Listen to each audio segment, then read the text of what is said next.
snatcher. He funkadelic and I got ya. Hard enough that I could chew a whole bag of rocks. Chew an avenue, chew an off street and off block. To turn around and do the same damn thing to a soloist. Cause Reggie Noble's pissed. I crushed the whole brain frame. Cause you couldn't maintain the funk. Then have your rap style for lunch, chump. Cause 92 I take a whole crew. Give them a punch to the funk, not all of their go-to blues. I'll show you what type of stuff I'm on. You can't puff or slip it. Because I was born with it. The funkadelic devil hit you with the rap level of 10. The 1, 2, 3, your pen. I get action. So everybody jump with your rump. If you like the way the sound bumps, pump it in your back trunk. And let loose with the juice when I do rock. I'm too hot. Some say I got more juice than Tupac. Straight out of Jersey. You heard me, my brother. I'm laughing. Time for some action.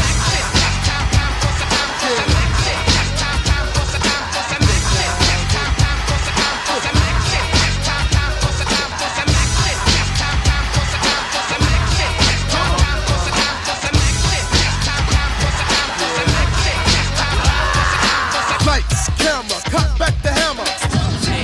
Straight from the land of the lost. I'ma hit you with the funk force that make you run your rap style back to the crack style, brother. This strike the pose like Madonna. My mom's kicked me out because I did what I want. The original P-Funk chopped up a trunk of funk in your skull caps. Cause my jaw snaps with the raw rap. So color me bad plus color me black. For the funk that I pack, man, freaking to the funk track. The funky fly stuff. Come on and let me kick the funky fly stuff. Just to show you where the hell I come from, I get done with the 1, 1, 2. Check my raps on my hip when I have sex. Like this.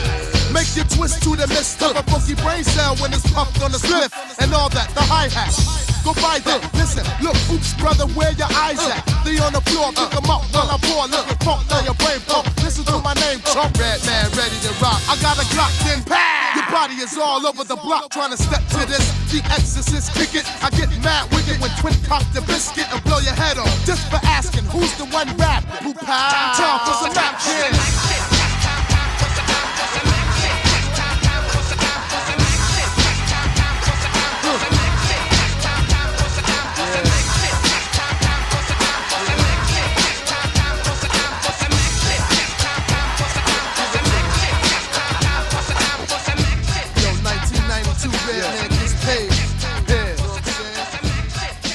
Not going for the okie doke. Believe that. His squad's definitely in the house. In the house. For the brothers that don't be knowing. What's up? Word is bomb, I gotta show them the flavor. Back to the funk track, black sheep, my man. You say, who's the red man? Where's the red man? I kill, I smother, I get down with the red. Yo, chill, G. Chill, lot. It's over, man. Yo, you don't gotta say no more. It's over. Good afternoon. Welcome to the Wyatt Live 1 p.m. conversation, whatever we want to call it, show, whatever. I want to thank the few and the two that came in today and said what up with us, and just to, come in and have a slight conversation, time to fellowship, have a good time with one another, have serious conversations. I had a few jokes. What's good with everybody? How we feeling today? I'm having an okay day. Today has been very busy for me, but I am going to take the time today to continue to do what I do. I believe in anything that I've ever done in life is about consistency, being consistent. You know what I mean? Let me try to get this right. Consistency. Good afternoon to you, John Ludd. Good afternoon to everyone. I'm sorry, but I see that YouTube is up. I was having some problems with YouTube at the beginning, and I wasn't quite sure. It was not saying that YouTube was connected, and I wasn't quite sure what was going on. So I seen the indication from YouTube, and it was John Ludd that said good afternoon. So I just wanted to respond to John Ludd because I was having YouTube connection problems a little while ago, trying to get us on with YouTube. But I see that we're here. All right. Hey, I am a little worried. I'm not gonna lie to you. I'm a little upset. Not upset, not shook, but I'm a little about this airplane situation. I fly out tomorrow, early morning. Texting my daughter. As a matter of fact, I was supposed to do that before I got on the air to see exactly what time I'm supposed to go. I know that I know what time I have to wake up. I wake up every day the same time, so I know what time I have to be ready to go. I just don't know exactly what time my flight is. I'm sorry, y'all. I'm sorry. I shouldn't even bring that to the table. Consistency is the key. That's what I've learned in life with anything that you do. If you run a store or you run any type of business or whatever you have, and it consists of you having customers that depend on you or really like your product, I've learned that the more that you're there, that the consistency is what really matters. Consistency can steal customers. It only takes some places one time not to be there for their clients, one time not to be there for their customers. You know what I'm saying? And you can actually be there every day, sitting in that damn store of yours or your salon and not have a client, or the barbershop or whatever it is, don't have anything going on. And it's been like that for a couple weeks. But your consistent ass sits there and you wait and you wait. And you get an opportunity to service them one time. And that might be all it is. Carolyn Smith, I'll get to that. She asked me something about Dr. Umar Johnson and me being on the panel. Please remind me. You know how I can veer off on things. I will address that. There's no hate or nothing like that going on. I hope I'm not going to disappoint anyone by not being messy.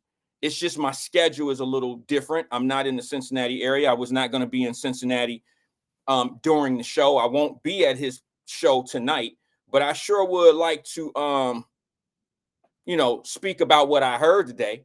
I'm pretty much going to do my whole. If y'all don't want to hear that, you might as well hang up now, because I'm only going to speak at the beginning a few minutes about some other stuff. I mean, short period of time of some other things. And then I'm going to just go straight into what Dr. Umar Johnson said. And then I want to get some reactions to certain things that he said. I would love a reaction to everything, but there's certain things I want to point out in that conversation. And I want to know why y'all don't hit him with the same shit y'all hit me with. That's all I want to know. I'll get to it. I promise. I promise I'll get to it. I forgot exactly what I was saying before then. Yeah, I seen that, Valerie Davis. She said about the son, the woman fighting her son on the side of the road. I seen the video in that. See, that's that dysfunctional shit that we never talk about. I'm going to address that as well, because Dr. Umar Johnson said it. He said it himself. The things that I talk about here don't really resonate. They resonate, but that's the shit that they sweep under the rug. And then I'm blamed, or I'm called names, or I'm a Trumpster for my point of views. All my point of views are about is accountability and how we can service our own communities, and how we don't need all those people in our business to do what we need to do. But for some odd reason, y'all correlate that with being a Trumpster, because I'm an independent thinking individual. And it's funny that I was just talking about that yesterday. Just having a conversation about that yesterday. Dr. Umar Johnson go in there into the radio station and sit his ass down and tell you pretty much what I've been saying, but he does it his kind of way. Now, of course, I'm not into the bunny hop conversations and all that. That's to kind of wheel you back into I'm black, y'all. I'm bliggity black, y'all. That's what that shit is. And to make you think, I understand all of that. I know how he has to do things to keep you grounded in the place that he needs you to be to hear his information. I get it. But what about when he says things about your black leaders, your black politicians? Some of that shit sound very familiar.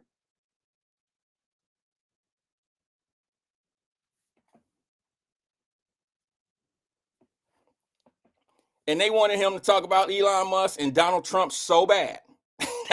That's how you, if that is the road that you need to keep an audience ear here, you will be deaf, dumb, and blind on the shit that really matters to individuals. I'm just trying to tell you that you can only go so far talking about the same blame over and over and over and over again. Eventually, you got to admit rap music is trash for our children. Eventually, you have to admit, stop making our black women raise our boys by themselves. We have a problem in our community. He said it himself. And, I try to be a little bit, I try to add a little bit more diplomacy in my conversations.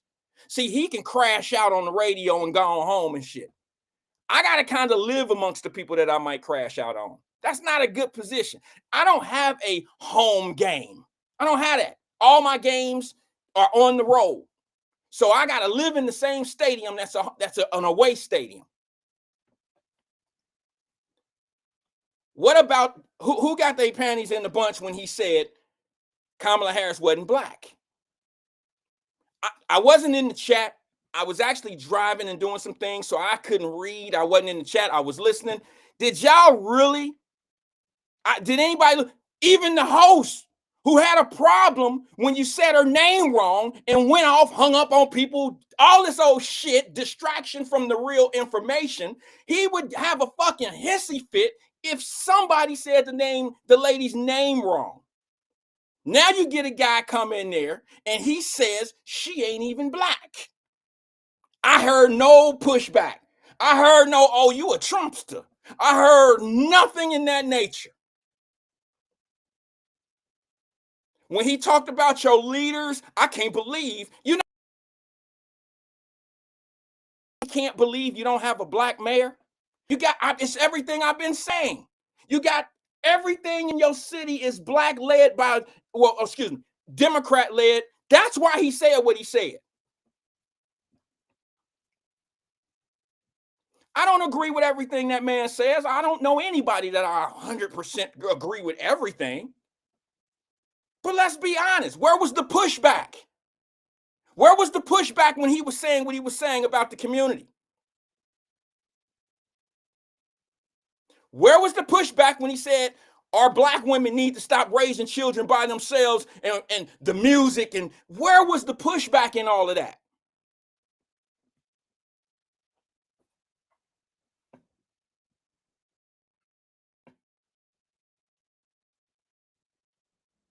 Where?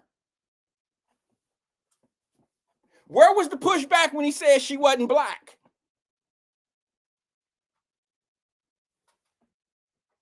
Was it? I'm asking. I wasn't in the comments. I don't know. I know when he said she didn't have an agenda for black folks. Was there a crash out? Was there a problem in the chat? Nobody called in. No one said anything. Who said something when he was saying things when he was talking about the community?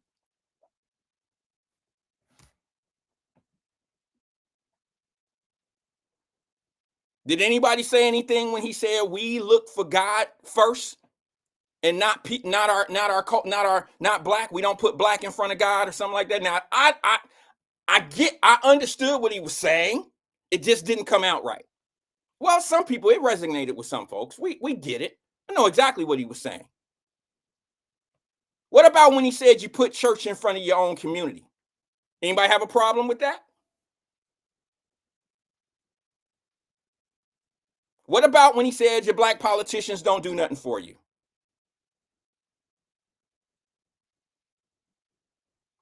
Did you have a problem when he said, I'm repeating some of these things because people are just coming in. Did you have a problem when he said, I'm surprised you don't have a black mayor?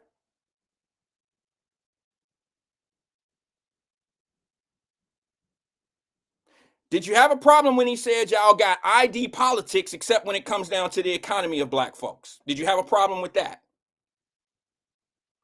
Did you have a problem when he was trying to tell you we're a $2 trillion people? These words out of his mouth. We're a $2 trillion people. We need to be more self-sufficient. Did you have a problem with that?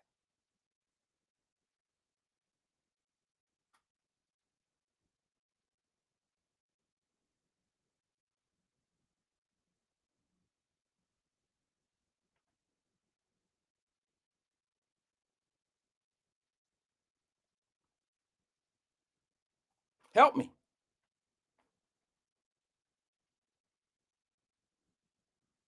So let me ask you, when he finished saying all the things that he said, is he a Trumpster? Did you label him a Trumpster or a MAGA or a black Republican or all the things that you call people that challenge the regular things that some of us talk about those issues? Is he a MAGA person or a black Republican because he says that our little boys are not being raised right in our neighborhoods? What was the pushback in that? Maybe it wasn't the flavor of the day. Maybe it was the wrong guess. I don't know. I have no idea. But I know that speech, I know that talk I know it sounds familiar. I know you don't need these people that you depend on if you are a $2 trillion people. You don't need, let me pull this up. Let me pull this up. Let me get my man on here real fast if y'all don't mind. Give me 2 seconds. I'm not even going.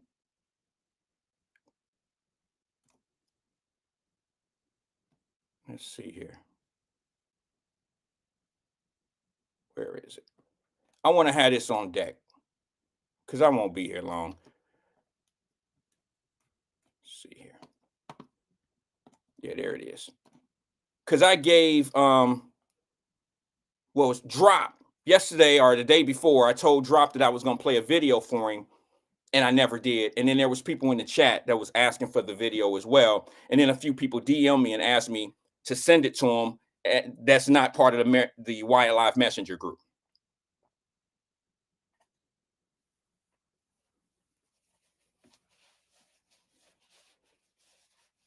Let me ask y'all something. I also heard this.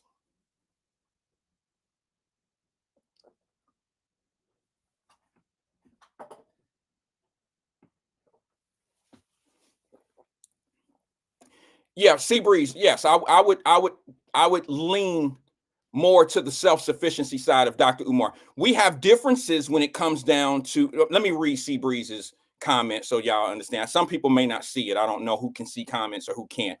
Wyatt, can you clarify if you're arguing that you've mislabeled as a Republican because you have similar messaging to Umar? Yes. Yes, I would have to agree with that, Seabreeze. I would have to say yes. That's kind of one of the things that I have a problem with. Because if you had to label Dr. Umar Johnson a Republican or a Democrat, what would you call him? What category would you put him in?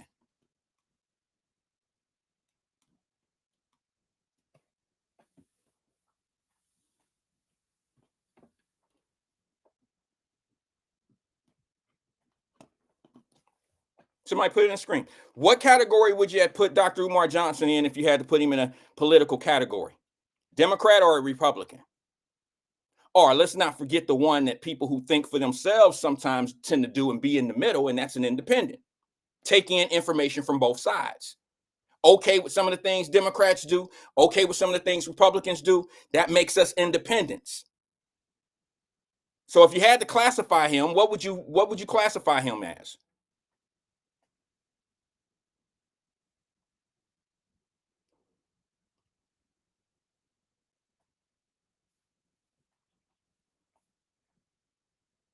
The other thing that I heard on the show today, and it's still the same thing, it's going in the same direction, was Sheriff. Sheriff, somebody help me? I'm sorry. Sheriff Guffey, is that her name? Sheriff McGuffrey.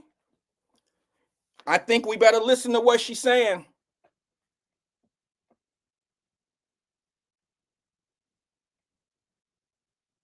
You better pay attention to what she said.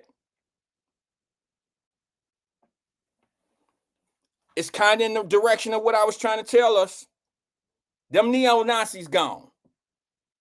They gone. They not coming back here until it's time for them to do what they've already done, drop a load of shit off in our cities. That's what they do. They rouse shit up. They get people all in this one kind of way. And they move on to another city, all 15 of them, 12 or 13, 15 of them, however many it is. Now what they got our brothers out there doing? Thank you, Jenny. She said Charmaine McGuffrey. Thank you very much.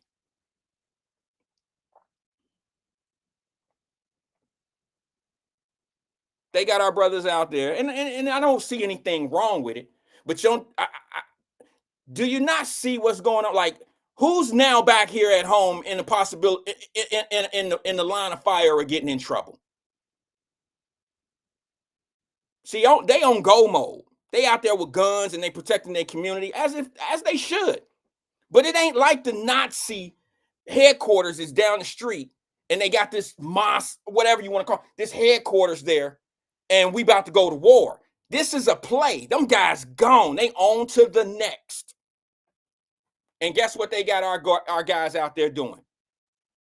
Defending a territory with guns. And guess what's being done to them? Police is being called. Now you doing something right, and somebody gonna flip the script and they gonna call the police, and now you out there, now they got video cameras and all this old shit, calling saying that people pointing guns at them and all that. Now what do you think the police, y'all gonna be mad when the police arrest somebody when they see something on a camera, and you gonna say, look what they did to us, they arresting us and they let them go. That's what's gonna happen. I promise you it's gonna happen. Crystal ball, I'm rolling it. That's what's gonna happen. She already just told you it's an open investigation. They already said that 911 calls have to be, they may not have a police report, but they have to respond. And when you have a manager of a particular place that's open, a business that's open in that area, and somebody files a complaint and they have video footage of it, what's going to happen if the media get a hold of a young man points a gun at somebody over in Lincoln Heights, and now it's in the news? Y'all think the news play fair? They can't wait to write up some shit that's gonna happen in Lincoln Heights, and we gonna look like the bad guy. We're not gonna look like we defending some shit. We're gonna look like we pulling guns out on people that's driving through the neighborhood. Those neo-Nazis are gone. They on to the next situation that they about to drop some shit off of, some shit in, and cause chaos and confusion. Meanwhile, there's 911 calls going on talking about what the brother's doing out there. I heard the one thing, McGuffrey got up out of that one jam, didn't she? Remember when they were talking about how the neo-Nazis was on the roof, on the bridge, and they had guns, and then it was cold outside? And you're not supposed to be able to have a weapon, a mask, and do some hate shit, right? Or say something hateful. That's what they were saying. We should be able to arrest these people. We should be able to do this. We should be able to do that. Blah, blah, blah, blah, blah.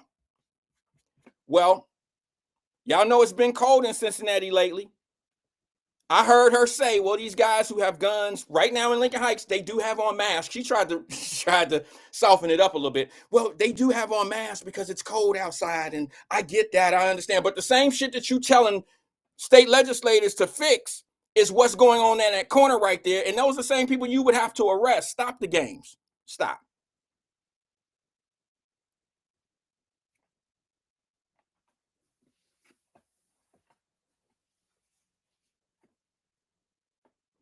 What's going to happen if y'all keep pressing this lady about an investigation? And I'm not saying that there's not an investigation that shouldn't go on in Evendale and all these places that y'all pulling the cops into this and all that. I'm not suggesting there shouldn't be one. All I'm saying is there's brothers on the corner right now securing their neighborhood with weapons.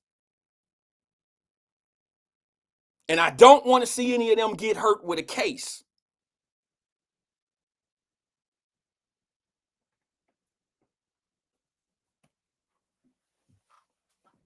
Because the same shit you asking for them to do to them white supremacists, that's exactly what they gonna do to them brothers up there.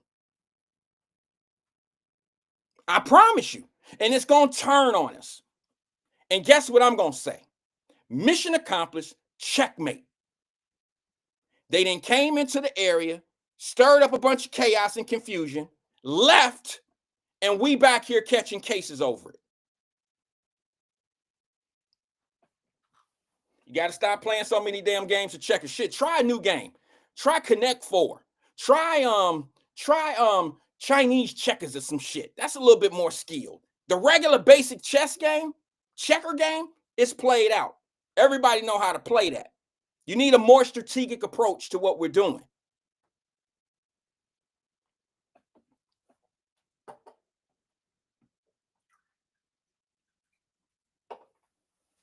The day that they were gone, those Nazis, the day that the Nazis rolled out, I knew they wasn't coming back. They had Jeeps and shit out there with California license plates. Everything was rented.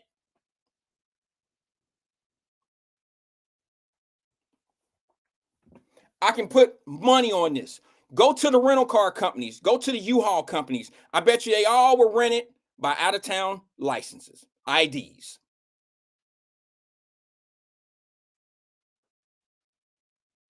I just don't want to see my little brothers out there in Lincoln Heights get in trouble, because what's going to happen is those 911 calls, the police reports, they're going to have to do something about it.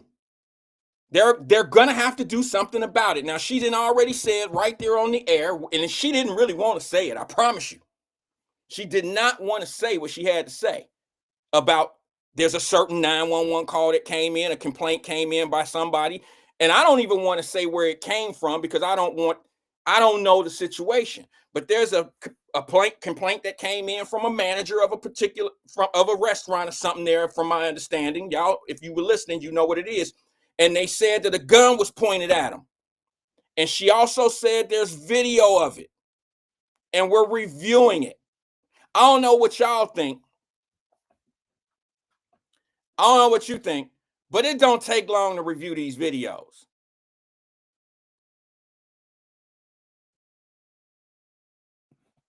It don't take long.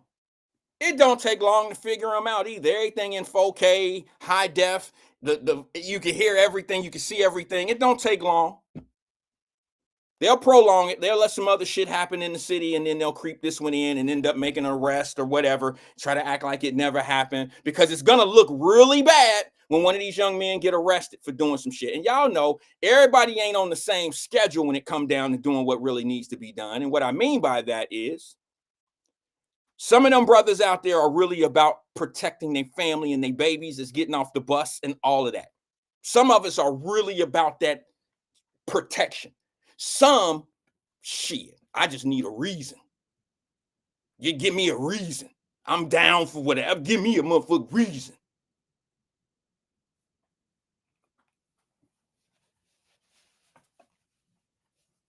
And heaven forbid, y'all better hope that motherfucker that called in that complaint said that gun was pointed at me, you better hope he ain't white. He or she ain't white. It's really gonna be a problem in the city. It's really gonna be a problem, because they're gonna have to arrest the person who did it. Now, what they'll do is they'll probably slow walk it. They'll probably say, well, the description of this person is this and that. We can't find them. You know how they do the killers in our neighborhood. You know, y'all know what I'm talking about? The black men that die in our communities and they never come up with a killer. All the cold cases, those cases.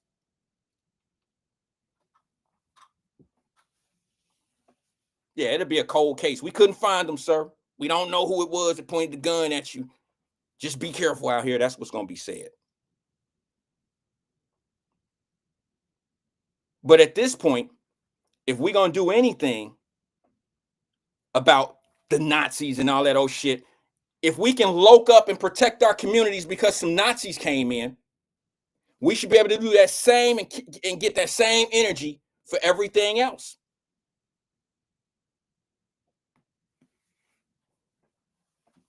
Everything else that we don't believe in, or that's against us, or we feel like it's down on us or whatever, we should be able to bring that same energy. And y'all know I've been talking good about Lincoln Heights. I really thought that Lincoln Heights was a beautiful area. I used to go there in the summer times. My granddad used to live in Lincoln Heights before he passed and all that. And it was like homes. I used to go from downtown to Lincoln Heights and stay for, my weekends, sometimes half of a summer or whatever. Black people that had homes, I never see no shit like that in law homes. They own police department, they own city, it was a city, a black city, a blueprint of what we could have. What Dr. Umar Johnson say? We are $2 trillion people. I know y'all heard that before. Probably just before, a day before he came into the area. Until he came into Cincinnati, I was just talking about that.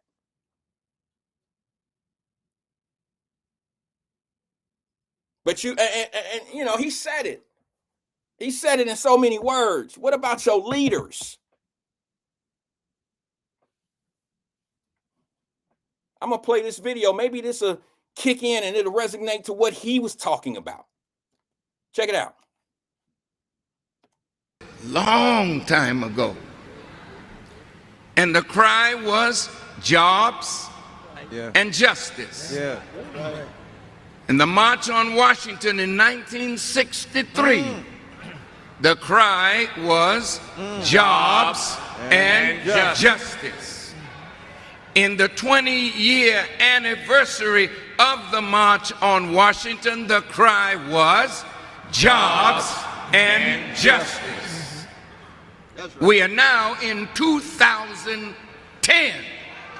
And what is the cry? Jobs and justice. Well, wait a minute. How long are you going to sit around begging white people to do for us what we have the power to do for ourselves?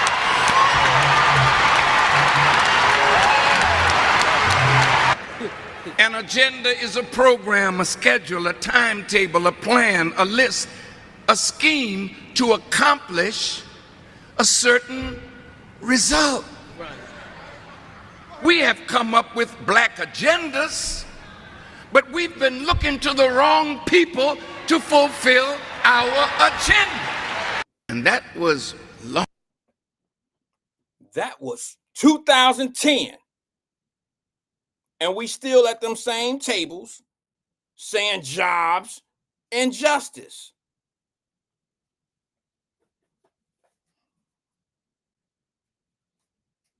"16 years later, backing from the 60s,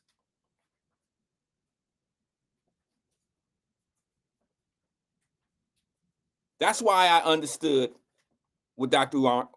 Umar Johnson was talking about when he says things like, we depend on all the wrong things. See, some people got you focused on the church and God and all that. That's kind of one of them situations where you're putting God ahead of the work that needs to be done. I know that sounds crazy to some people because we believe that God is the answer to everything, when in fact God sometimes puts shit out there for you to be able to do it yourself, and then he'll move out the way. He'll give you what you need to make it happen. That's what God's job is. It's not to him. He's not supposed to be doing it for you. That's just my opinion. Now, I'm not no super duper. I've never owned a church, ain't never played like I owned a church, none of that shit. I just know how things work. You ever seen somebody hit a lottery and their life ruins? They won $3 million and now they have a train wreck ass life.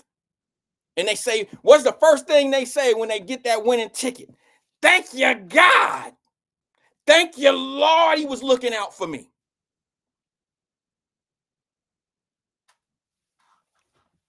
And then end up crashing and burning and ruining your life because you won some money. Wasn't too many lessons learned.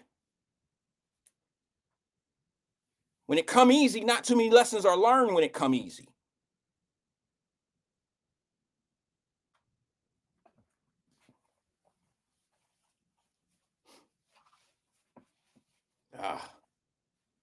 Hard conversation to have sometime.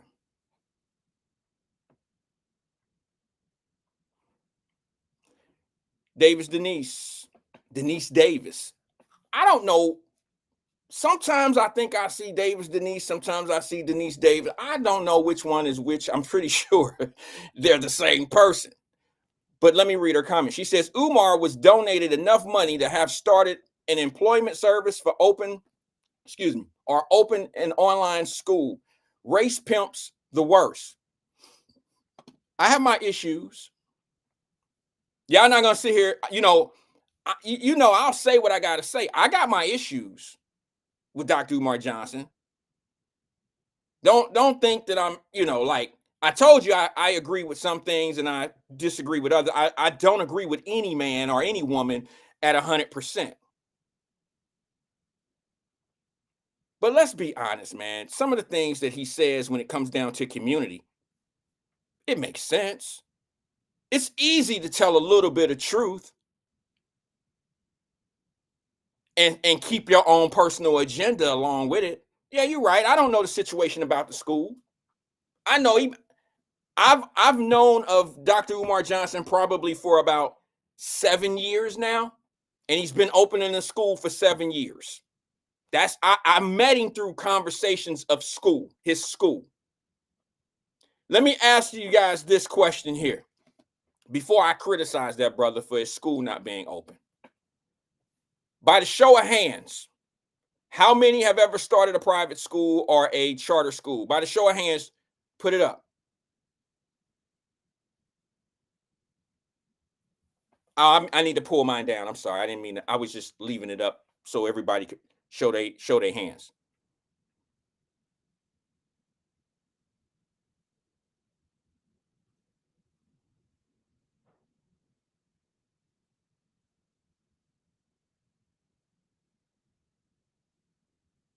By the show of hands, how many of us have? It's the same thing that I told Twin the other day. Twin, how are we going to have a hissy fit about opening up a grocery store? How are we going to have a conversation about opening up a grocery store and how somebody's being done wrong, and you don't have any information of what it actually takes, or why is it taking 2 years to open a grocery store? What's the holdup? Some, I'm not trying to be funny. This is a real thing. This is a real issue. This is a real issue. Some people run out of money.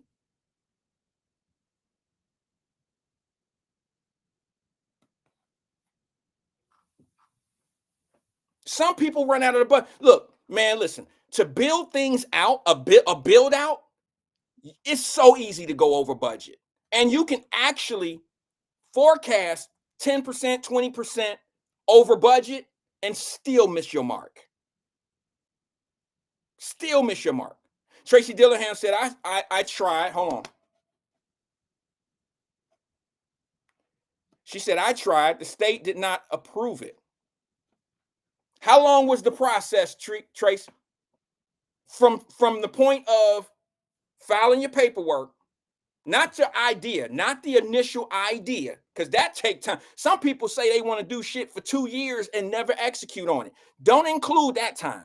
From the time that you picked up the pen and started your business plan, how long did it take you to get from A to whatever letter you stopped at of your denial? How long did that take? A year? Year and a half? Or did they just deny you out of the gate with no reason? I'm sure they had to have a reason. How long did that take?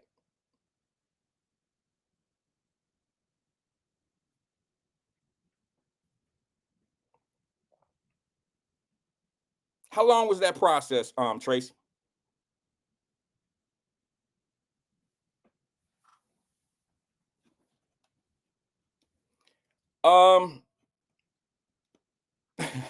Jenny said, what is the question again? Sorry, she's working.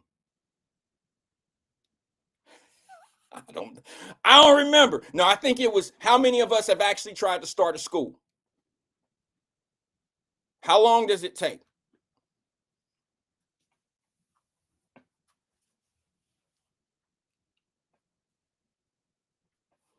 Let me go to the phone lines because there's people saying they're calling in. I want to try to get to the callers. Hold on one second, caller. Let me go to the first caller. Good afternoon, caller. This is Wyatt. Who am I speaking with?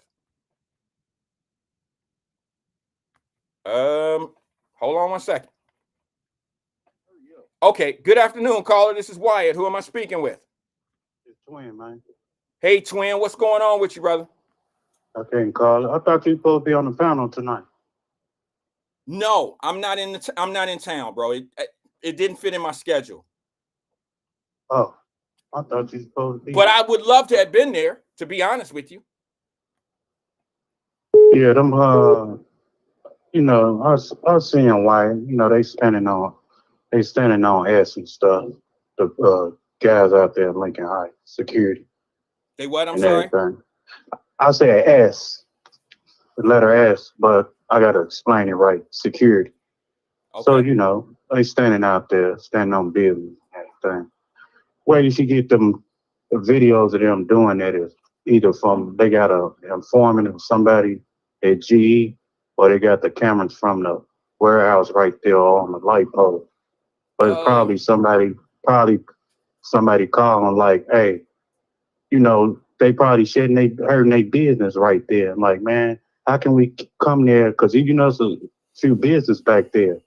If you go around from the where the apartments at, across from where I live, the apartment, there's some business right there, and they probably call like, hey, we probably made a bogus complaint, or I mean, I don't know. probably. I'm just speculating, but like, hey, because they hurting their business, Well, and it's hey, it's just it's say possible. It's possible that the call could that's be what I'm some. saying. Wait a minute. It's possible that the call could be some bullshit. Yeah, but it probably is, and but people, like, man, we got to get them off their corner. Hey, we lost 10,000 this week or 5,000 because of them, and people scared to come to our business. So that's how I probably look at it. Why?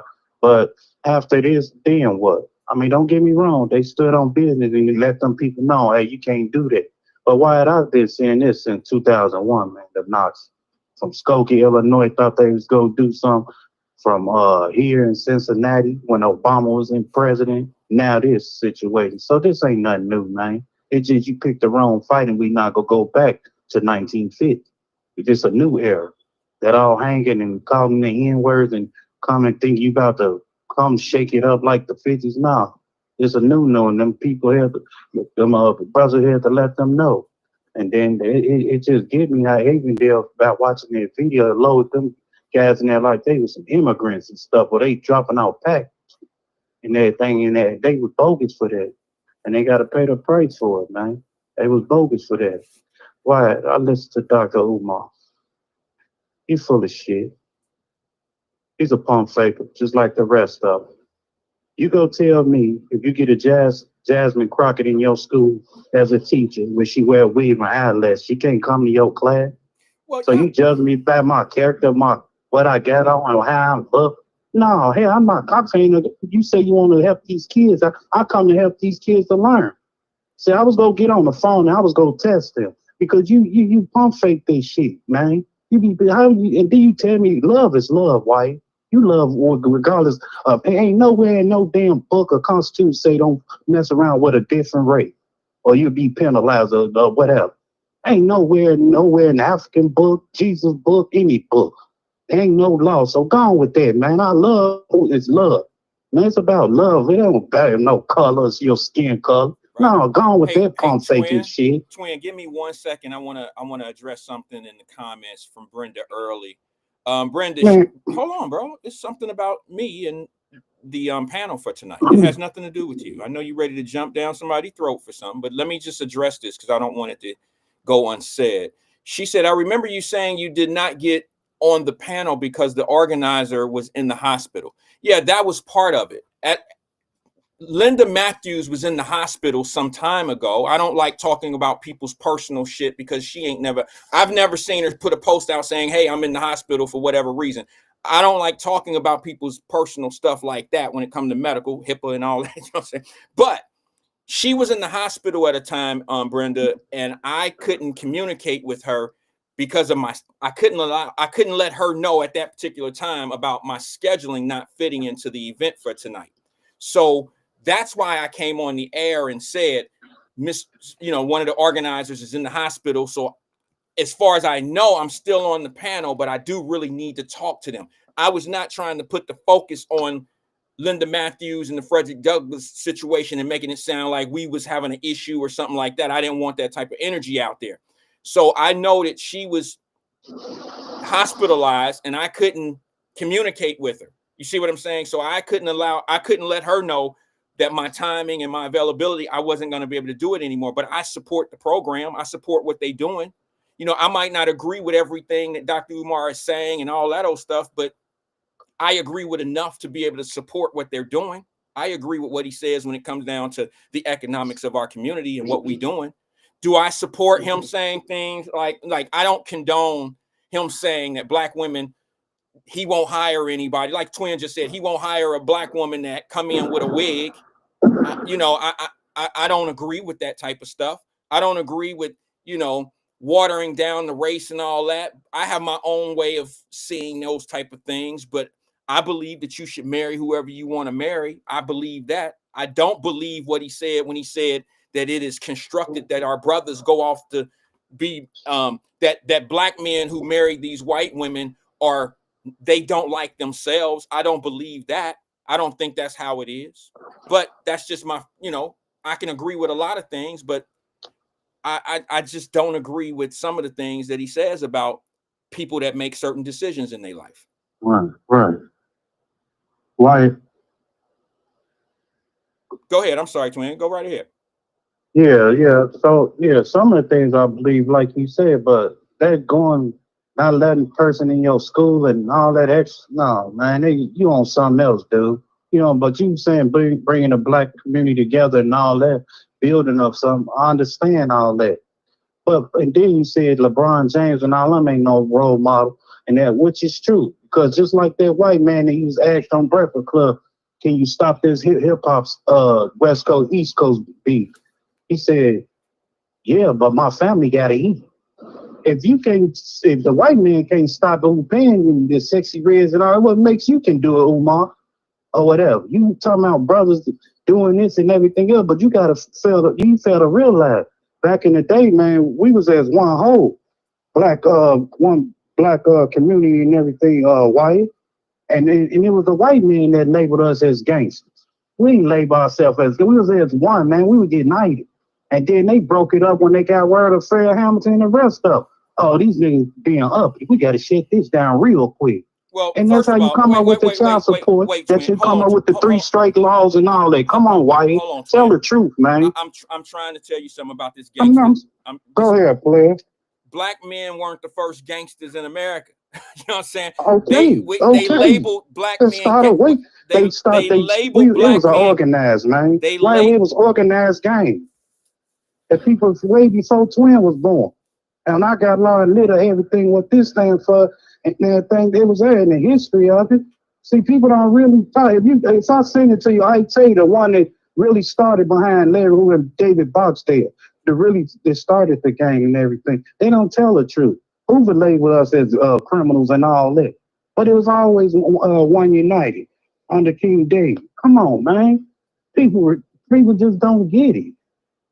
Oh, you was gang, you killed your own kind. But it was more to that. Well, first of all, let's go back to gangs. Let's go back to gangs. Okay, Italians had gangs. Greeks had gangs. Okay, Mafia got gangs. Yeah, Italians had gangs. Greeks had gangs. There's a Russian gang, and they kill each other. Right. Okay, so go ahead, bro. I'm sorry. People kill me when they say gangs and no, before it was organized, man. As one.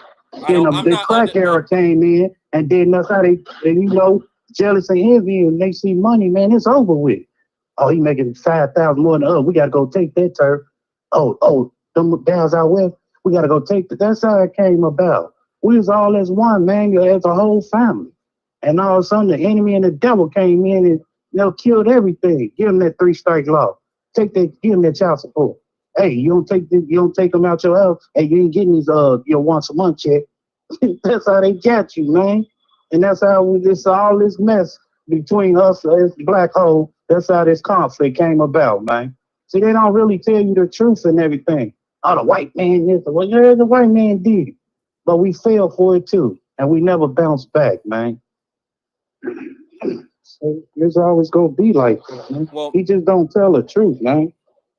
And that's what pisses me off. You can't tell me the date or what to do. And I got a college degree, a master, bachelor, and all that. And you tell me I can't come in here because my wife's hair long and fingernails. And no, don't work like that, player. We're in a new generation. Okay, so you take that revolutionary ass shit on. You don't agree that? I don't agree with that shit, man. He's phony, man.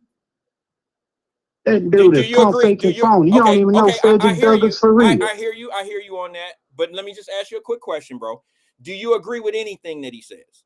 Yes, I agree with something. I agree with everything until he came with that. You can't get in my school with that and you snow bunny forever, crackhead. Okay, I get it.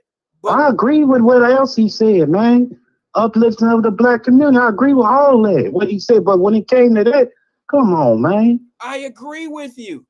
I agree. So But to sit back, I mean, all I'm saying I to just you told you I is, agree with some of the stuff he said. I know, bro, Positive but note. you tend to focus on the negative very strongly, and that's okay. But I'm just saying, sometimes you got to look at a situation and say, okay, I don't agree with all of that. But here's what Do you work with white folks, man? did I do what? Do you work with white folks, or they work for you? I employ white people. I employ black people, and I employ white people. For those that need to know. Okay. Do they got fingernails and all that? You got women in your group? Well, here's the thing. Here's what you got women in your group. Yeah, you talking to me like you're trying to check me on something. But what I'm trying to say, no, I ain't about to check you on that. I'm just saying, do you got women in your group with nails and long hair? I do, but here's the thing. Okay, then. Wait a minute, hold on, bro. Let me just say this.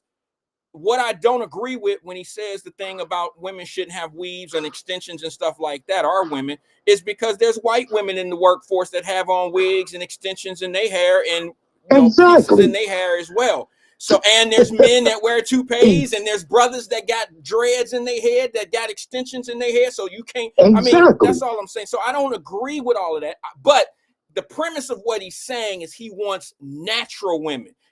And I don't care about all that shit. I just need educated children. I don't care. Sometimes we overdo it. We overthink it. And I don't need all that shit about, but I understand what he's talking about. I went to CCA. Listen, can somebody find that dude for me, man? And I think he calls the radio. I think his name might be Al. I think I caught it. Somebody help me find this dude named Al. I'm pretty sure it's him. He called Dr. Umar today. He called Dr. Umar Johnson today. And I'm pretty sure this is the same guy I went to CCA with. CCA, I've told this to a few people before, it's short. Cincinnati Community Academy. It was opened up by the black family Kellys, Mr. and Mrs. Kelly. Okay, they opened that school up years, when I was a little boy. CCA was Cincinnati Community Academy. And it was an all-black school, and it had a black agenda. And we lived by it. It was a great school. We sang, we did the Pledge of Allegiance every day, but we also sang Lift Every Voice and Sing every day. It was something that we learned our own culture. We put ourselves first. We put black first ahead of everything. I truly understand. I know this guy named Al is probably the same guy that I went to school with, because I hear him and I hear him. But is that the one speak about Deuteronomy 28? Is that the one, or that's the one that say the grid is coming? That's what I'm saying, bro. I get confused. I get confused on this individual. I don't listen to it enough to be able to connect the people of who he is. I just know, I think I caught him today, and his name is Al.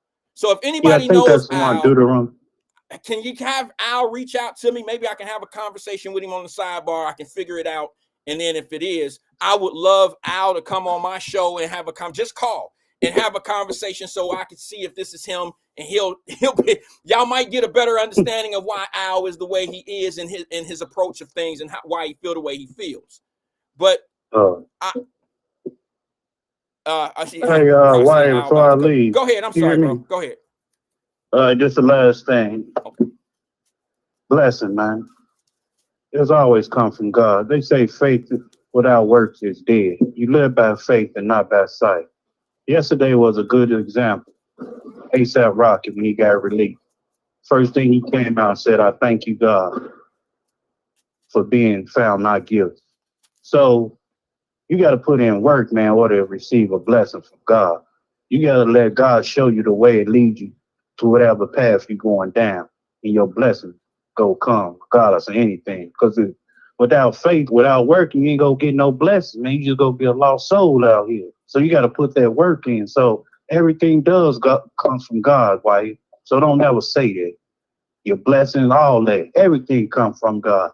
Yes, I don't care what it is. God, but if you don't put no work in, they say a man don't work, he don't eat.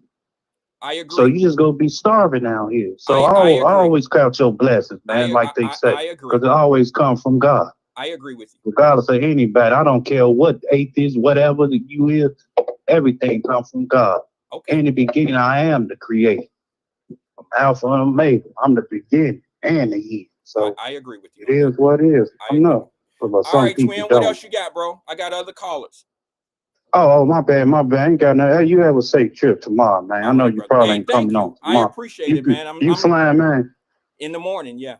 Yeah, I pray, man, everything, Thank have you. a safe. Because the Appreciate it. way, things happening right now, why I pray to God you have a safe trip, man, from the heart, Thank you, brother. I man. appreciate it. Real tough. All right, All right, man. man. Thanks for One. calling. All right. Thanks for engaging with us, brother. Appreciate it. Yeah, I get what Twin is saying. I get it. I'm not really a fan on Dr. Umar Johnson's approach on that because a lady wears a wig or has nails or whatever doesn't mean that she can't be productive or teach a kid what a kid needs to know to be great in life. I just think that was a little bit, but I understand where he's coming from. I understand. I'm not mad at it. I just don't agree with it. I mean, you know what I'm saying? You ever seen something like, I don't agree with the music that you listen to, but I ain't mad at it. I mean, you like that and I don't, but I ain't mad at you because that's what you prefer. And here's the thing, like, to be honest with you, yeah, let me get this because this is my girl. Hello, caller, you there? Hey, brother, can you hear me Yeah, okay? Marquetta, what's good with you, girl? Hey, happy Uh-oh. to you. It's my mama's birthday. Oh, well, happy My birthday to mama turned mama. 65 today. Wow. Hey, she is 65. Wow. Hug Praise that the mama. Lord. Another day, Hug another that year mama. around the sun. Hug that mama. Where is she in Texas? Or I had to. No, I told you I moved to Texas for my daughter. Right. My oldest. But mama didn't go with you. We left. I left my family in Cincinnati. Oh. But I'm always interested to know what's going on in Cincinnati. My mama not rich. She in one of them food deserts. I feel you. You understand what I'm saying? She in one of them apartment buildings that go by her income. And she told me it's a weed store everywhere now, and it's a bunch of immigrants. That's what she told me the other day. I said, say what? And she live in Cincinnati? Sanctuary City. What part of the world in Cincinnati she live in, if I may ask? We are E-Town. We Evanston. Oh, so but okay. I grew up in Barn Hill, Avondale, Parktown, down the way. So when I be speaking, I'm real passionate about things because I'm from the trenches. You understand what I'm saying? Mm-hmm. I know the impact of our politics and our culture and how we deal with each other, how we seek to harm each other. I'm not there in Lincoln Heights, but I will always repeat to anybody who will listen, Lincoln Heights Missionary Baptist Church is the most revolutionary, most important piece of property in Black Cincinnati. Lincoln Heights Missionary Baptist Church is strategically placed, and don't think that Evendale don't want that land. Evendale wants Lincoln Heights. I want Lincoln Heights. They have been asked GE. That's right. I want Lincoln Heights, to be honest with you. If you ever heard us talking about it here, what did I tell you, man? That's the perfect place to start. Yep. Everything you need to have your own building, your whole your police department, your fire department, your hospital, everything is there that you can be self-sufficient as a people. And it doesn't shock me. You're right. Evendale probably does want that land. And that's what it's about. When you see agent provocateurs, because that's what the Nazi group is, if even police did chaperone them there, believe it or not, y'all, they got legal right because I'm with the Not Fucking Around crew. Are you familiar with them? Remember that? Yes. I was trying to figure out what they name were. It was some brothers a couple years ago. Brother J. Right. Brother J. And I remember hold on, what's her name? I remember Fast Pitch having him. I don't know if y'all remember Fast Pitch. I know she's still on, but she don't do a show anymore. Fast Pitch had him on her show one time. He led, the brothers and the sisters with the, weapons and did the marches. And he obeyed the law. We have the right to Second Amendment. Every American has a Second Amendment right. You have the right to peacefully assemble. You in his demonstrations, he taught his militia. It was people from all over the country who was gathered, who was masked in response to the killings of Breonna Taylor, in response to George Floyd. It was a show of force that we still had the right to carry our weapons, but he made a mistake. and he pointed his gun upward repeat towards the agent that. provocateurs. Repeat He made that because your phone cut out. I'm sorry. We have the right. We have a Second Amendment right in America to carry guns. Everybody. You have the right to peacefully assemble. But in Ohio, you have an open carry law. You have the right to that gun. Provocateur at one of Brother Jay's NFAC's militia groups was sitting on the rooftop. Then these was people from the FBI or type of government organization. And they was watching the formation, and they pointed their guns up at the ceiling where the people was on top. So Brother Jay wound up having to go to jail for 7 years. Can you hear me? I can hear you. That's what he got sentenced to, was 7 years? That's what he has, 7 years, because they were saying he pointed his gun at a government official. He didn't know who was on the roof, but if you about a revolutionary mindset, then you have to know agent provocateurs is coming for you. Agent provocateurs are going to be there to harass you. You know, Dr. King is a perfect example. He's not here today to speak for himself. He got killed. But what left is, like Trump and them about to use it now, his CIA record. I don't believe nothing the CIA say about Dr. King. I don't believe none of that. His wife stuck with him. His wife said, I don't know nothing about no cheating. And if he did cheat, it was between her and him and their family. But she continued on his legacy even after he died. But the NFAC crew, they had guns. They were masked. They went to Stone Mountain, Georgia. They went to Louisville.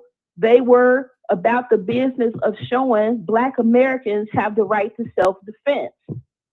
So the Nazi group that came through Cincinnati, it's kind of the same thing with the January 6th people. They say that it was embedded agent provocateurs in their group who made them turn violent.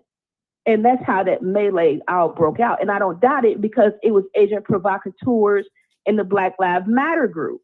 You know, the Black Lives Matter group would start out one way, and then another group of Antifa or a group of they would be proven to be government agents in the mix just to stir up some chaos and make a peaceful demonstration violent. So that's not beyond the pale. I just want to keep telling y'all, go to Lincoln Heights Missionary Baptist Church. Get in tune with what they doing there. It's not just a church. They got a community garden. They got a pantry. They got the Sunday school for the kids. They got the property for the adults. They got the basement for the church after the service is over. You go eat. They continuously give to unity. So if you can't pay your rent, if you can't pay your light bill, you can out and depend on Lincoln Heights Missionary Baptist Church. But Lincoln Heights Missionary Baptist Church owns that land. But if I'm not mistaken, that's actually what a church is. I thought that's what they should be doing. And a lot of churches get criticized for not doing the things that you're mentioning now. And I don't, when people talk about churches, that's why I very seldom criticize churches, because I can't speak for all churches. You know what I'm saying? I can't say that, this particular church ain't doing nothing, or it's the church's fault that these kids are killing each other in the streets, because you know what? To be honest with you, churches work for people that want to be there. If you are a member, or if you want to change yourself and you find somewhere to go that's safe, go to a church. A church can't help nobody that don't want to be helped. So let's stop. The point I'm trying to make. Okay, go ahead. The point I'm trying to own the land. Most churches in Black community, our problem is that church fund, that mortgage on the church. We got to pay the church building fund. We got to pay for the church. The bank about to come and take the church. And so we'll be in the church giving and giving and giving. Church eventually wind up having to close or get demolished because we wait a Lincoln minute. Heights Is this a owns the deed. is this a hypothetical, or is this a real situation that's going on with that church?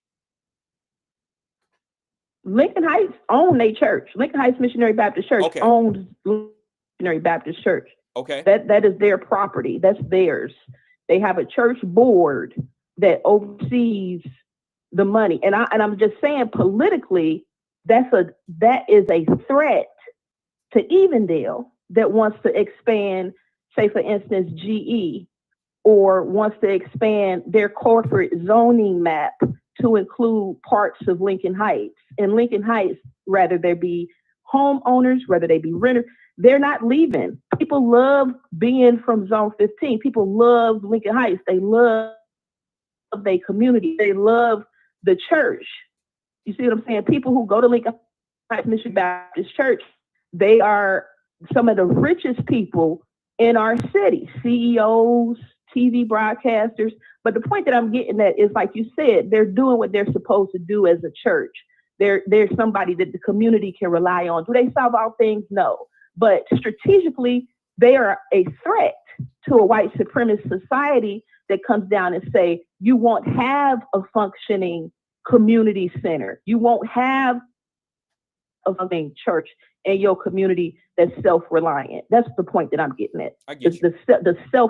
The self-reliance. Right. No, I get it. I love being a Black American. I'm not going to Africa. I'm excited that Africans are pushing the colonists and the imperialists out of Africa. Burkina Faso, they pushed France out, and now France ain't got no money.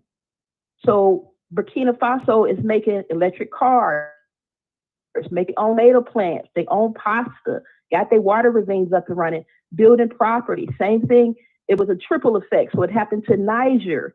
Niger did the same thing, pushed the gold mining companies out, pushed the Canadians out. Now they ain't got no money. They don't have no mineral resources. South Africa said, we want our land back. Y'all been here since the 1600s, but you ain't African. This is African land, and we want to take a land, but they don't have the money to be good farmers, to keep the technical money that they need to keep the farms up. So the white colonists keep control of the farmland in South Africa. And what does that create? Violence. I'm going to take my land back the same way you took it, by violence. And that's why Trump's saying, bring them over here. And that becomes a problem for Black American farmers, because an HB2 visa, a South African farmer can come over here on, and it will push low-wage farm workers out of work. And now you ain't got who you gonna tell, because you got Trump in office. He ain't everything. You can't sue for nothing now, you know. But for us as Black Americans, we get too excited about people I call race hustlers. You know, I talk about reparations. Reparations is not a study. Nobody had to study to give migrants $54 billion. There was no study needed to send Zelensky $175 billion. There was no study. Can I give you an accurate needed. number on that, just so the listeners, because you're going in an area that I've been checking out. The count right now is 182 billion spent on illegal immigration in this country. That was the annual salary as of now, $182 billion. And I know that might sound ridiculous to some people, but Chicago was spending 51 million a month. A month. And New York was more than that, because they were going in hotels and high price hotels, and those hotels are charging them just to open the doors and to make it, you know, stay under the radar and stuff. Those hotels were 5-star hotels that were charging them 3 times the going rate.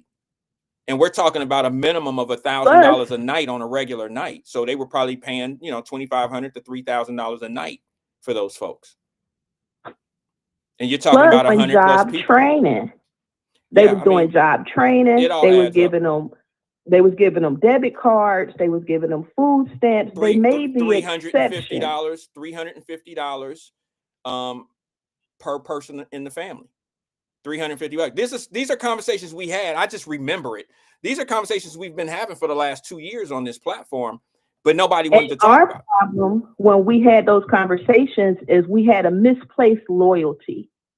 Last time I went into Lincoln Ware's chat, I posted a link about the impact of Black male unemployment. Black male unemployment, how much it costs. I remember that. You sent it here too. $50 billion a year because of Black males being underemployed, unemployed. And that is due to immigration, homicide, us not transferring skills. And so for the Black community, we lose $30 billion a year. Them people cussed me out because migrants was losing jobs. Who gonna work if the Mexican leave? Oh no, the Mexicans and the Venezuelans ain't got no jobs. Who gonna work? And my concern was, why are you worried about them when we need to be training up our men and our boys so that they survive, so that they don't go to jail? I would prefer that you work anywhere besides the private prison. Can I share something with you? I'm all in agreement. I'm all in agreement with what you're saying, but I want to I want to share a personal thought of how I feel about this. I used to be up in a roar because I know the numbers that you're talking about. You know, we share things at times, you and I. I know what you're talking about, but sometimes some things have to be exposed whether we like it or not. Like, I'm okay now that it's been shown how we've always had this money and these resources to spend on somebody, but every time, all these decades that we've been asking for this, it's always been pretended that it was never there, or we weren't able to do these things. But now when it's done in broad daylight, do you understand what I'm saying, sis? When Chicago is spending $51 million a month on individuals and changing things in the city to accommodate people that, aren't really even legal, they should have to answer, why couldn't you ever do these things when we were asking for it for our community? That should be a question. And we couldn't prove that it was all there until this incident happened. Do you understand what I'm saying? So this kind of proves that it's always been there. You just decided not to do it. It goes back to, and this is my opinion. We all have opinions. It goes back to the good and bad slave master, Republican versus the Democrat. The Republican is in your face racist. The Democrat is behind your back racist. And so they'll play the game, but it's all of this stuff I've been talking about for years. And it's like a joke to people because it's like you just said, we feel powerless. What you gonna do? What can you do? You can complain all day, but you stick with your team. That's what most people do. So, and that's why I called in. The loyalty is ridiculous to me.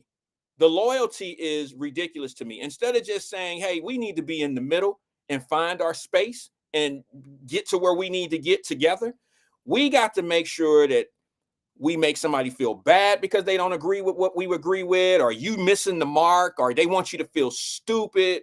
And I'm like, wow, it puzzles me how you can be on such a team that don't really service you the way you think they servicing you, but you have the gall and the audacity to try to make somebody feel stupid for their beliefs and how they, you know what I'm saying? It's like the guy who are your friend who tell you your man cheating on you.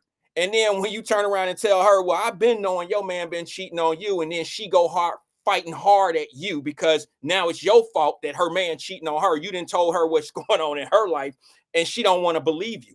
No, not my man. Now your man to cheat on you, but not my man. And that's the type of shit. That's how I get it. Your man cheating on you, girl, because you stupid. You just a dumbass. But she don't understand her man cheating on her too. You know what I'm saying? So I think we have lost our Black American national identity because we got rocked to sleep through integration. And so we stopped servicing our community with our skills and we all went to work. We all behind a cubicle. We all typing, we all pushing the machine. We trying to grow in Procter and Gamble with our master's degree. We working trying overtime. to grow. We working overtime Yeah, so our kids can wear the flyest shit out here.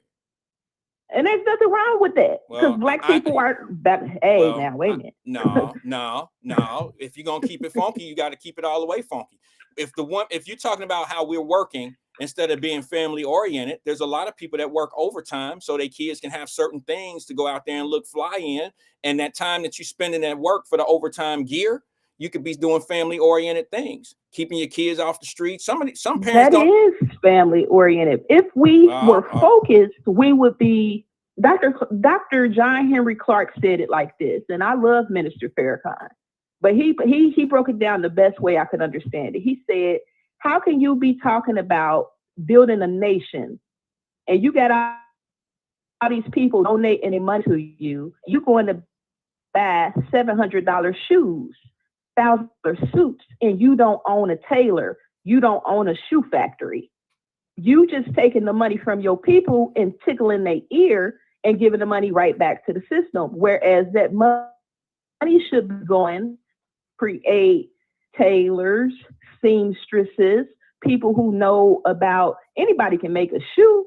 You can order the material. The Chinese make any type of Nike you want and put any type of sign on it that you want. But our people lost that, is what I'm saying.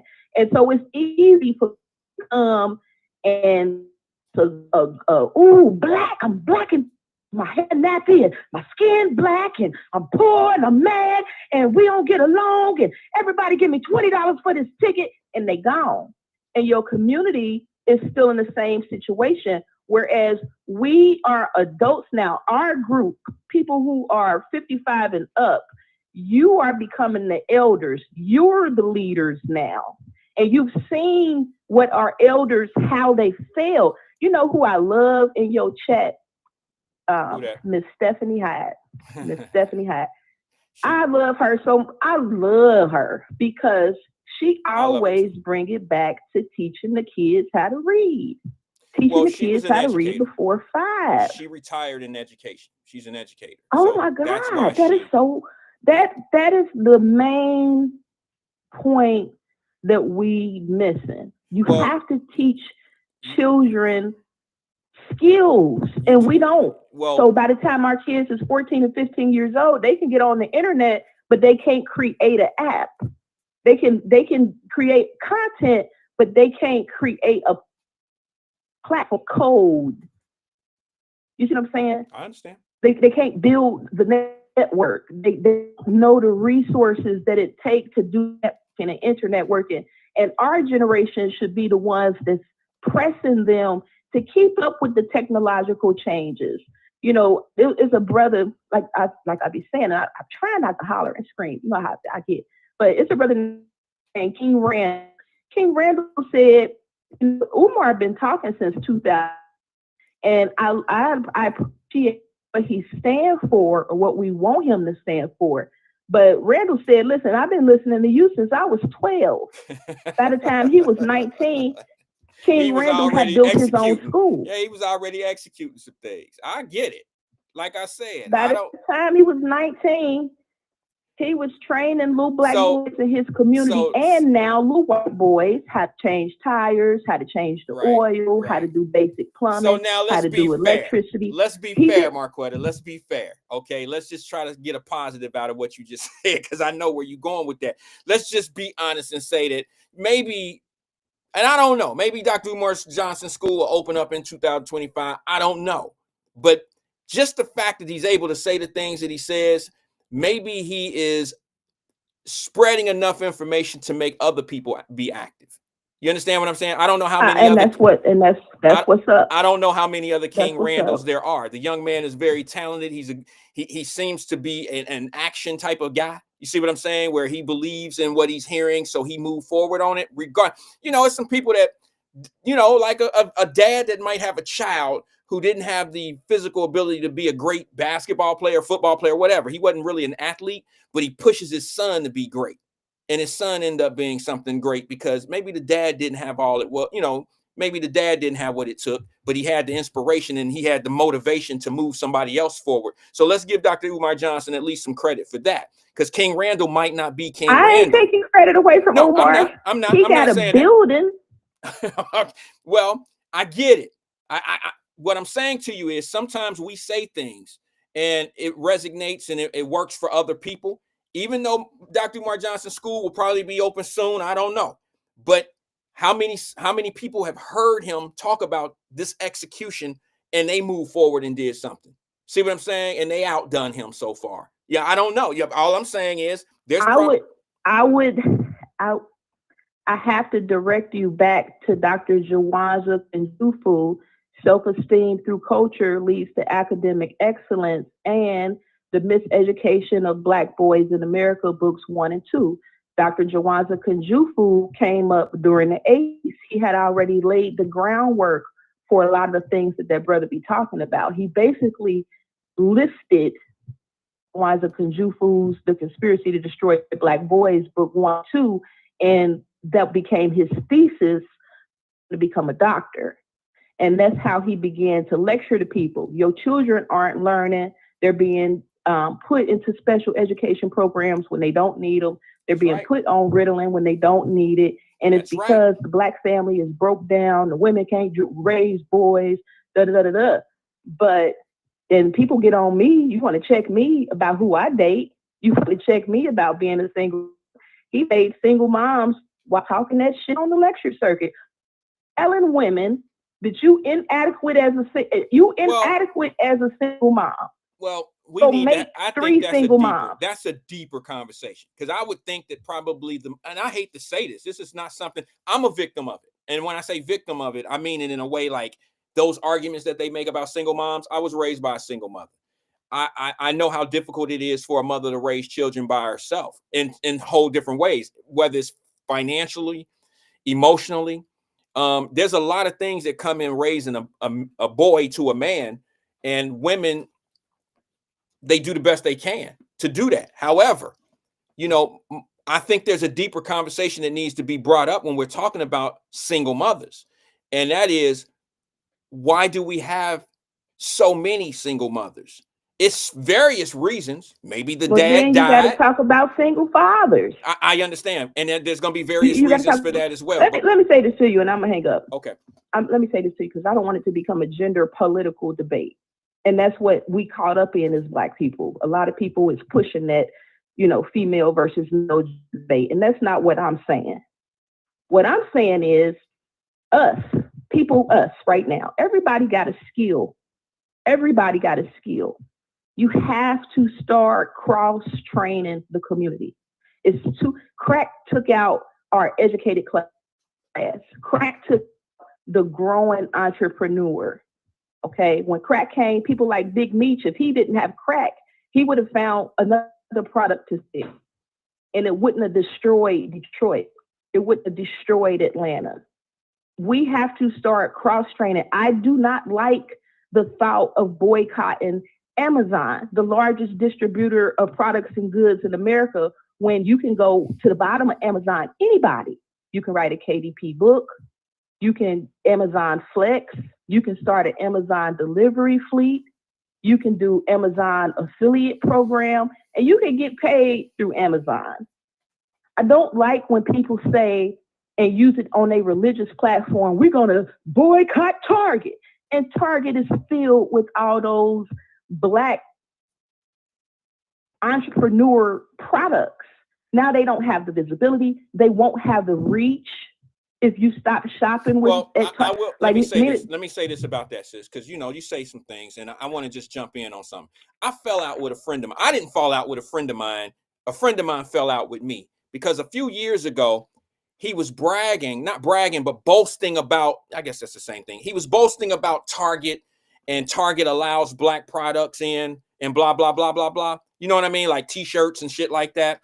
The problem that I had with his building up Target was, yeah, you're right. Target allow us to bring Black owned companies in, but for some odd reason, they were only allowing us to do this during February, Black History Month.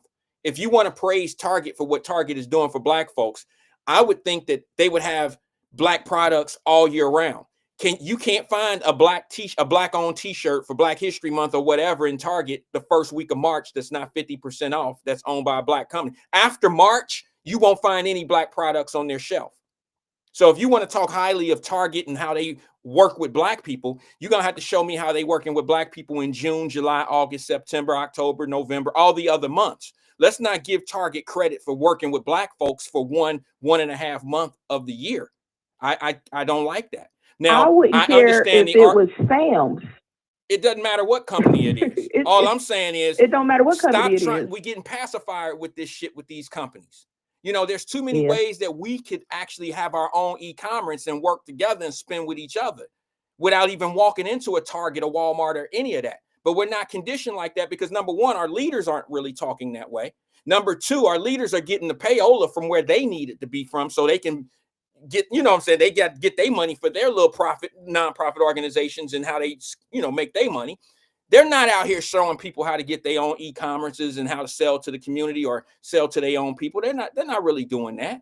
So when people talk that, Target this and that, and, these companies, man, they only give you some love for a month and a half, sis. And I that's not really giving back to my community. That's just not doing it. So that's not true. But my point is this. It's not true, brother. Look up Nina Turner's boycott. Okay. But what I'm saying to you is this. A friend of mine, him and I got into it a couple years ago, maybe even longer than that, 2-3 years ago. And he was saying that I was a hater because Target was letting black people put their products in the store. And I'm like, I'm against you just letting us put our products in there during February. What about all the other months? And he thought I was being a hater because the only time they look for us is during Black History Month to put the products in. I'm not saying you can't apply, but they have heavily enrollment of black products during the month of February just for that month. And that's it. You can't find black owned shit in Target in July. That's all I'm saying. So if you just be consistent with how you're going to help. If you're going to help the movement, just be consistent. And I just don't see that. You there? Let me say, I'm not praising Target. Okay. Can you hear? I can hear you. I'm not praising Target. I'm talking about the products that it's a little black girl. She like 13 years old. She got a black dog Target. Tabitha Brown got a multi-product deal with Target. Target only did it, you right, because of the DEI initiatives after George Floyd. You absolutely right. But when you come to the black community anywhere in this country, you're going to the Arab store, you're going to the Indian store, or you're going to a Chinese store. We don't have stores. So we don't have the visibility to our products and services. And then when we get a mainstream commercial retailer that's willing to take our supplies and our goods and sell them, they turn around and stab us in our back, and the community abandons that retail market. And now you have a producer without a consumer. And our products are geared, generally speaking, we make black stuff for black people. Black owned is a black product, but white people can wear them because we the cool factor. We make anything cool. The point I'm trying to get at is ownership. Hold on. I just want to ask this question about that. Tiffany Daniels she brought up a few names, or she said Sylvia Brownie. Are these products that are on the shelf?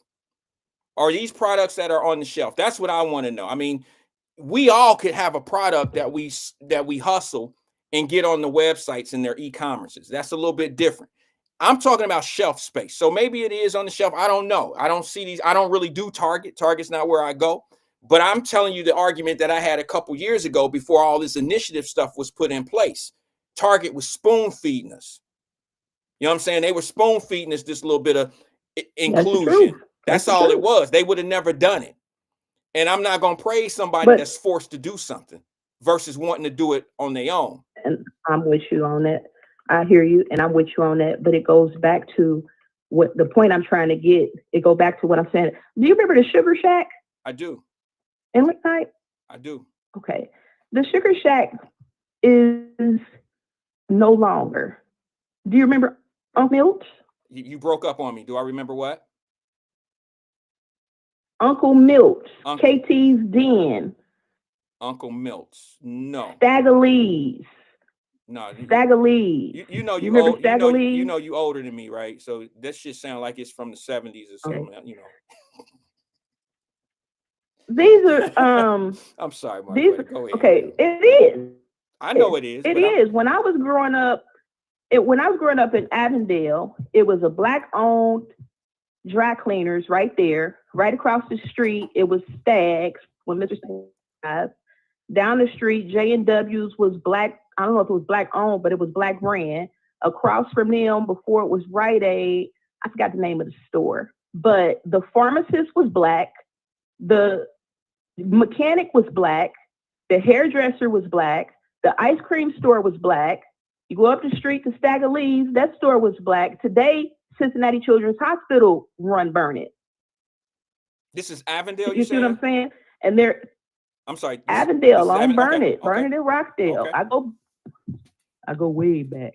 No, I feel you. I get it. I go back. Y'all so much older than me. I can't really go back that far. You know, I can't go that far back. I only remember Vince Martin. And I get frustrated when I hear people like Umar John talk about black women hair and nails and stuff like that. That's $1 billion economy. But we not making the money on that. My daughter just. I think yes, we are. We making it on the surface. Of black women who do hair. I'm not talking about that. I think we do make money, but I think it's something about people that want to be self-sufficient. They want to make sure that we touch the money more times than we're actually touching it. Like in most communities. I mean, we're only looking at the surface. We're not peeling the onion all the way back. He's saying that we're making money off of an industry. That's like the music industry. You could say that they make millionaires, but we don't control the industry. You see, it's the same thing in the hair game. I understand the argument when they say it's not the same thing. It is brother. the same thing. It goes back to who the producer and who's the consumer. Exactly. If you want to control black hair care, and I think we talked about this before. You have to look at what the Chinese did and how they pushed the black retailers. Do you remember the Afro lady on the back of the grease? She had an afro. Say that again. You broke up. I'm sorry, sis. Say it again. You broke up. I don't know if you ever bought grease, hair grease? Yeah, it's been a while. Okay. But yeah. When I was growing up on Easter, we would get our hair hot combed with grease. Right. And it was the Lady of Beauty on the grease. Yes. She had an afro. I remember her? I remember that. Okay. The Chinese came in and pushed those type of products that were black owned. Johnson products that were black owned. The Marcel irons that was black owned. The grease that was black owned. The Chinese and the Koreans came in and what do you call it when you make something that's not something? You talking about they made counterfeit? If I'm fake Nike, they made counterfeit, and they signed. You can look. They signed a trade deal with the United States of America that you would only buy these type of products from Korea or China. And so they flooded the market with these counterfeit products, and it pushed the blackers of these products. When you talk about black hair care, you can't talk about it without talking about Madam C.J. Walker. Madam C.J. Walker built a multi-million-dollar industry off of cosmetology, meaning she opened up a cosmetology school. And the key or the trick was that grease and that hot comb. The grease and the hot comb changed our hair. There were laws against us showing our hair as black women. We had to cover our hair up. And so Madam C.J. Walker came with the grease and the hot comb, and now your hair looked like a relaxed European type of hair. And that's the style of hair we've adopted in America so that we could navigate the world, so that we wouldn't be excluded from jobs, so that we could be able to move around and be considered attractive because our own men did not like hair or their own hair. Don't forget the scene in Malcolm X where he had to perm his hair trying to conk his hair. Get your hands up off of me. Get your hands up off of me. Let it burn. Let it burn. Let it burn. So that's my favorite that's movie. cultural. My favorite movies. That is cultural. That's something that happened to our economy culturally that we had to capitulate to. We had to. My daughter just locked her hair up in December. Beautiful little dark-skinned girl. Beautiful. I love my baby to death. But when she go to school, who teasing her about her nappy hair? See, you already know the answer to that. And we have not embraced self-love as outside of the aesthetics. We have to be proud that we standing right now. Even if we only 13, 15% of the population, pump your motherfucking chest and hold your head up because we survived. They didn't kill us. Now this new president, the last president, y'all, I don't understand the love for Biden. I mean, Biden literally was locking black people up for cocaine, crack offenses. You get 5 to 15 more years on your sentence because of him. But we love Biden. I don't get that. We love Hillary Clinton, and she done displaced 1 million Haitians. They can never go home. They just came out and they intercepted them as soon as they hit Florida. They sent them back, and they was trying to fix that, but they was just doing it to have that USAID program. You see what I'm saying? But I'm gonna hang up after this. I'm sorry, because I like to talk to you and I go on and on. But the point I'm trying to get at is self-reliance and self-sufficiency does not stop at what you got on. It don't stop at your hair. I change my hair every 45 days. So every 45 days, what's the point of I'm that? giving my hairdresser $200. My hair, listen what I'm saying. Hold on. I'm trying to understand why you said it that way. I mean, it don't start. What did you say? I got to understand what you're saying. Go ahead. What did you say at the beginning? You said what? I don't know what part you missed. The part where you started, you said right after I say this, I'm gonna hang up, and then you went in and you said something to the nature if it don't just start there or stop there or something of that nature. Our politicians have ruled us against ourselves. So we love them and hate each other. We look at each other. I can't believe she got on a blind wig. You know what I'm saying? But if you take comment, are you acceptable in society? Are you? Do you? And I hate that people try to spay and neuter black women. Like, we're not allowed to be loved. We're not allowed to desire to be loved. We're not allowed to desire to play with our beauty. We're not allowed to do things that other women, like I always talk about the eyelashes. Everybody want to talk about black everywhere. The Supremes wore eyelashes. I get it, sis. I get it. I think you can't judge all men or all, it seemed like, wait a minute, hold on. Let me say this. It seemed like all the brothers that say something or criticize sisters, it seemed like y'all act like them the ones that speak for all of us. And that's not true. And that's not fair. It's almost like guys who might not like that stuff. When they say something, y'all get real heavy. Like Dr. Umar Johnson said what he said, right? And that don't mean all brothers feel that way. Like, I thought it was ridiculous for him to say that you can't come work for him with a wig and not have natural nappy. He said, if it ain't nappy, it ain't something. I don't know what his slogan was, but to me, that sounds crazy because I think you should let people express themselves on how they feel, what's best for them. That has nothing to do with how you're going to teach these kids ABCs and 1, 2, 3s. That's just me. But don't let that speech represent how all black men feel about our sisters, because that's not how we all feel.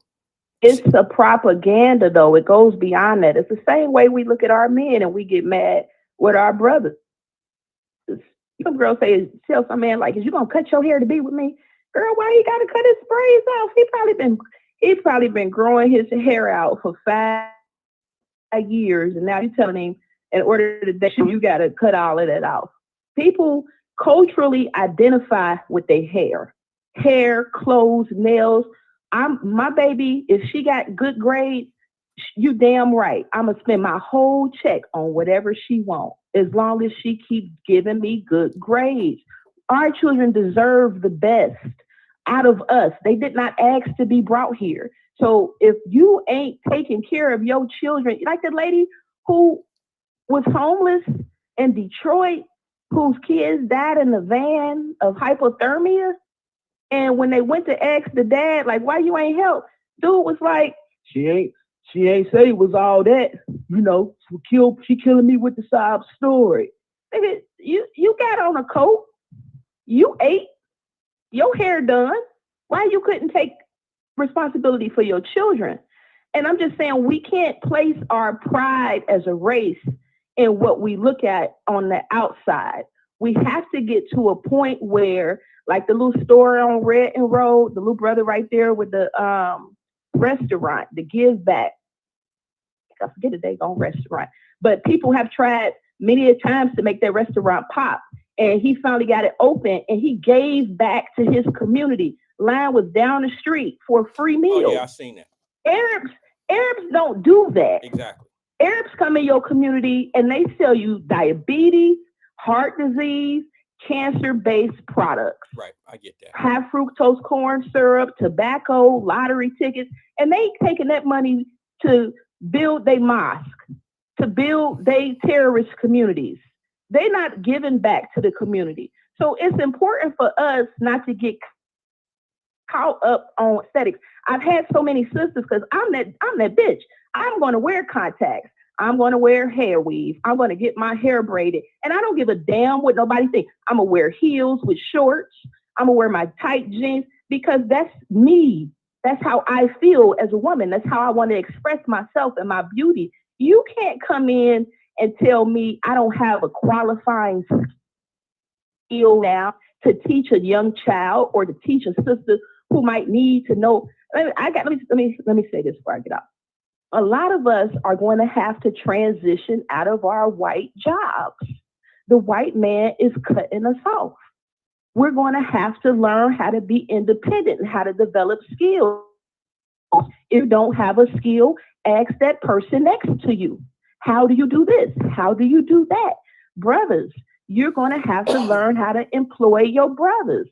You don't need a CDL. You can get a box truck. You can get a van. You can use your own car. You can start your own logistics service. It's lots of apps on the internet that you can get, you can get supplies from, where you can go pick up this and drop off that for a fee. It's a lot of opportunity for women to push their skills and teach other women stuff. I got a girlfriend that taught me taxes when I was 25, and I've kept it since.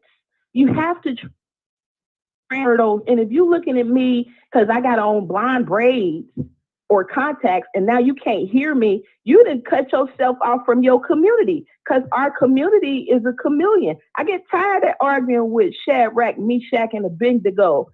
Y'all got to come out the fire. Come out the fire, and you're about to have. I'm glad to see the unity in Lincoln Heights.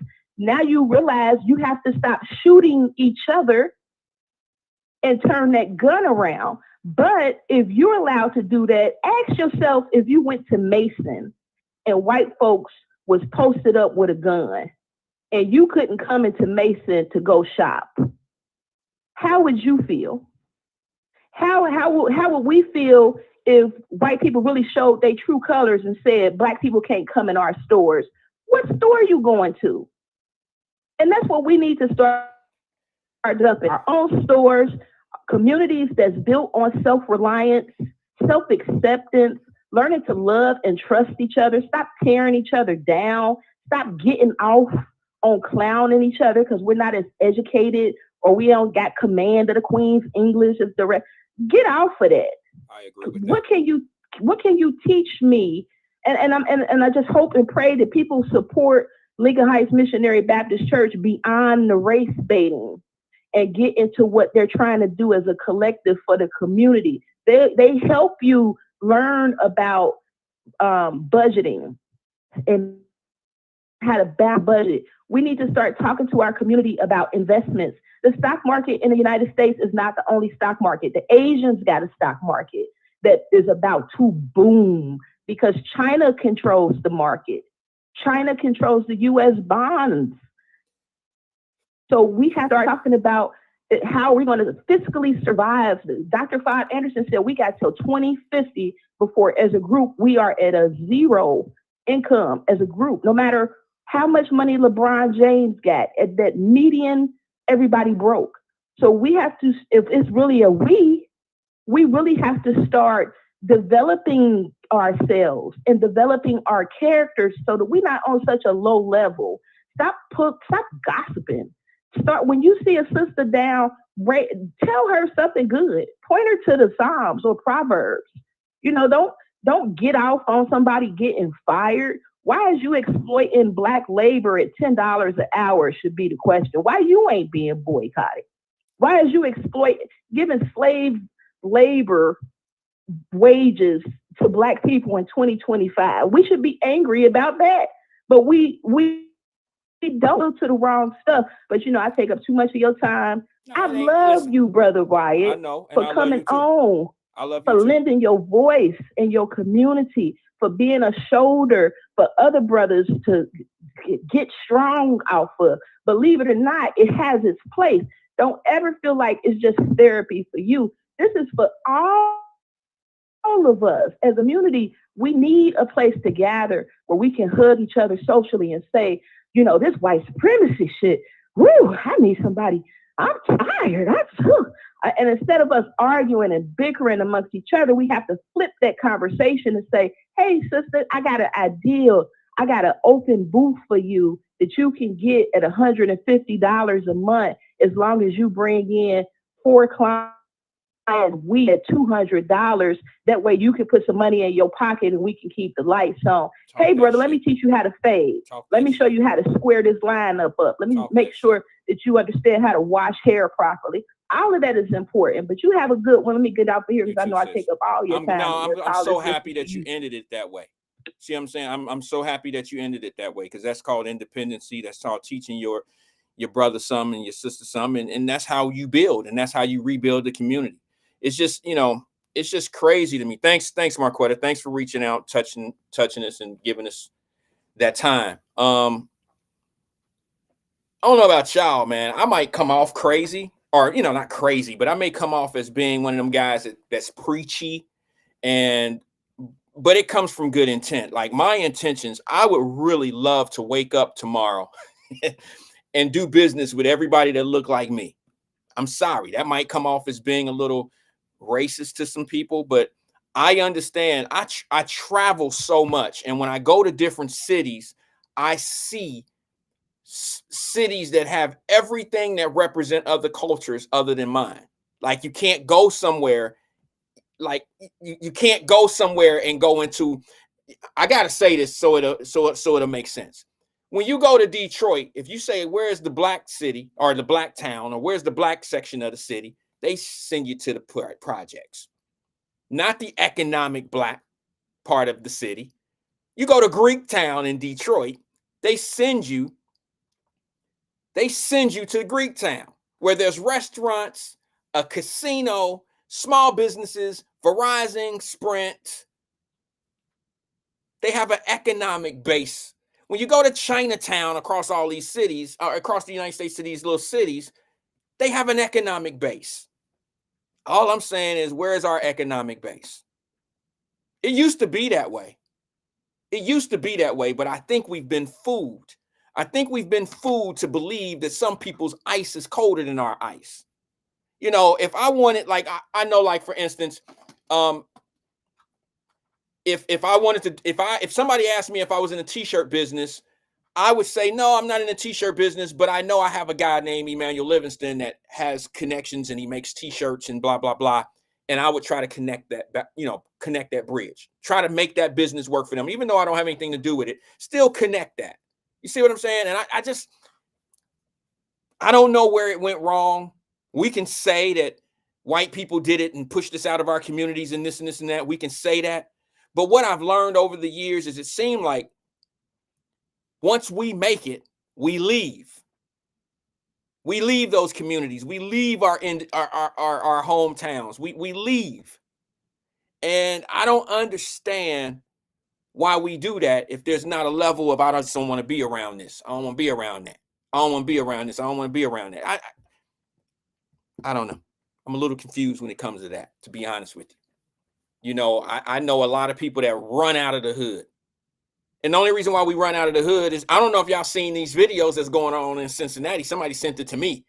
Have y'all seen the young brothers that's going around showing them, you can't come through this hood, you can't come through here? Have y'all seen that video? Maybe I'll get a little bit more information and share it on the show.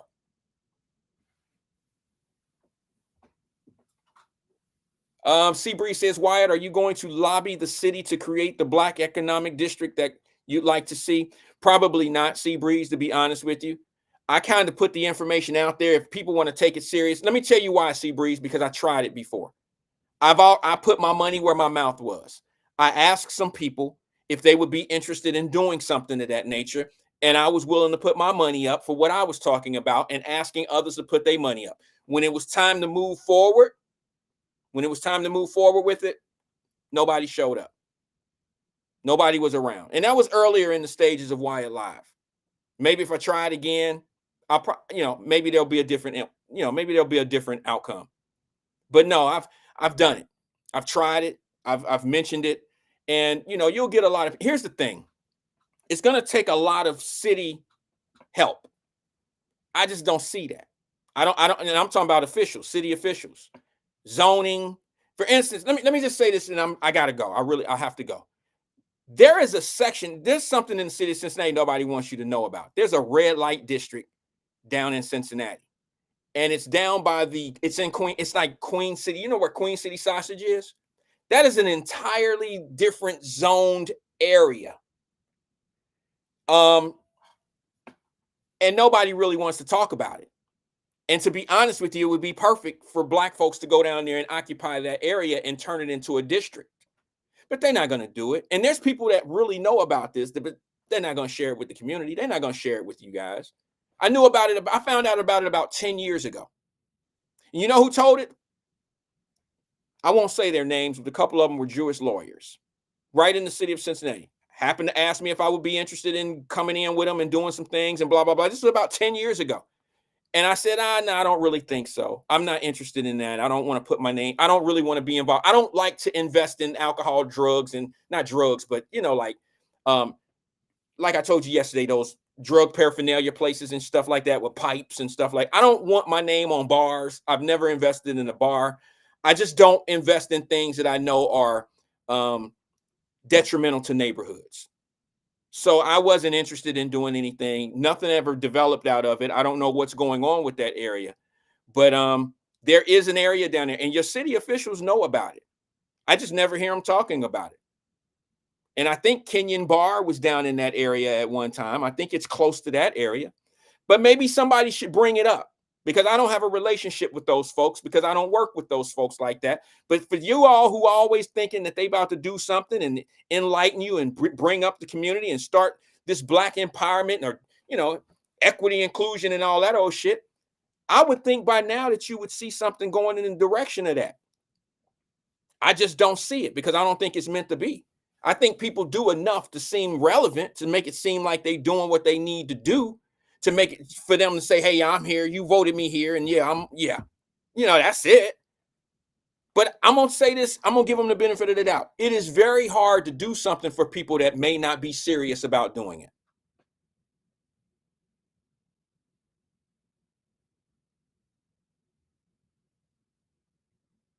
It's very hard to do something for when people don't take things serious. So let me see something. Let me see. Let me. Tanika said, Wyatt, are you still working on the marketplace idea you were telling us about? Yes. And to be honest with you, Tanika, I'll reach out to you about it. It's not even close to being done. It's not the hardest thing in the world to do, but it does take time. It takes time. And what it is basically giving entrepreneurs an opportunity to join a buyer's group, so to speak, showcase your products on the back end, being able to maybe get lower costs because you go in on a buyer's group, buying products as a group. And see, Marquetta says something about the Asians and taking over. One of the things that I noticed about the Asians is that they work together and they buy in groups. You understand what I'm saying? They work together. They tend to have uncles, cousins, and all that stuff that buy at the same place, and they'll buy, let's just say, instead of a case of perms, they'll buy 20 cases of perms, and then they'll have their Chicago family members send that, they buy that stuff in bulk, and they get better pricing when they buy it like that. Let me go to the phone lines, and I got to get out of here, yo. I'm way over my time. I got a 3:30 I got to get to. Good afternoon, caller. This is Wyatt. Who am I speaking with? It's Black Russia. Wyatt, what's up? Hey, Black Russia, long time no talk to. How you doing, brother? I'm good. How are you, brother? I'm holding on, man. What's on your mind? I got a question for you, bro. Go ahead. I don't know what you talking about. I promise you I don't. But I seen a post on your page, I think it was, or maybe somebody sent it. You may have sent it. I don't know. But I heard that there's going to be a Republican running for mayor in Cincinnati. Yeah, that's all I was going to call you about. They just confirmed that within the last 20 minutes. Okay. And I'm not, I don't know what you about to say, but I'm just going to say, I don't know if that dude stand a chance. Well, here's the thing. Does he stand a chance? Absolutely. Because here's the thing. Nobody says never. Right, and that's number one, because you're a sports guy. You're a boxing guy. You get in the ring, anything can happen in the ring. Sure. You know what I mean? Now, demographically speaking, there's more independents and unaffiliated voters than anybody else in the city. Then there's Democrats. Then there's Republicans. So keeping this, number-wise, unaffiliated people are supposed to be open-minded. Now, here's what I would ask folks. Do you like the way the city's been run the last 4 years? That's the question. The incumbent's up. So are you better off today than you were 4 years ago in this city? Are your streets getting paved properly? Is the snow being removed? Is crime down? Are shootings up? Is money being mismanaged? Are they putting transgender kids over Black kids with their financial priorities? These are the questions between now and November that voters are going to have to answer. And you got the brother of J.D. Vance, the Vice President of the United States, who's going to be running against AFTAB. So people can make their own decisions.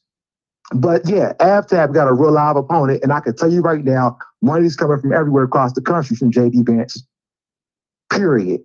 So AFTAB better buckle up and be able to defend his record, period.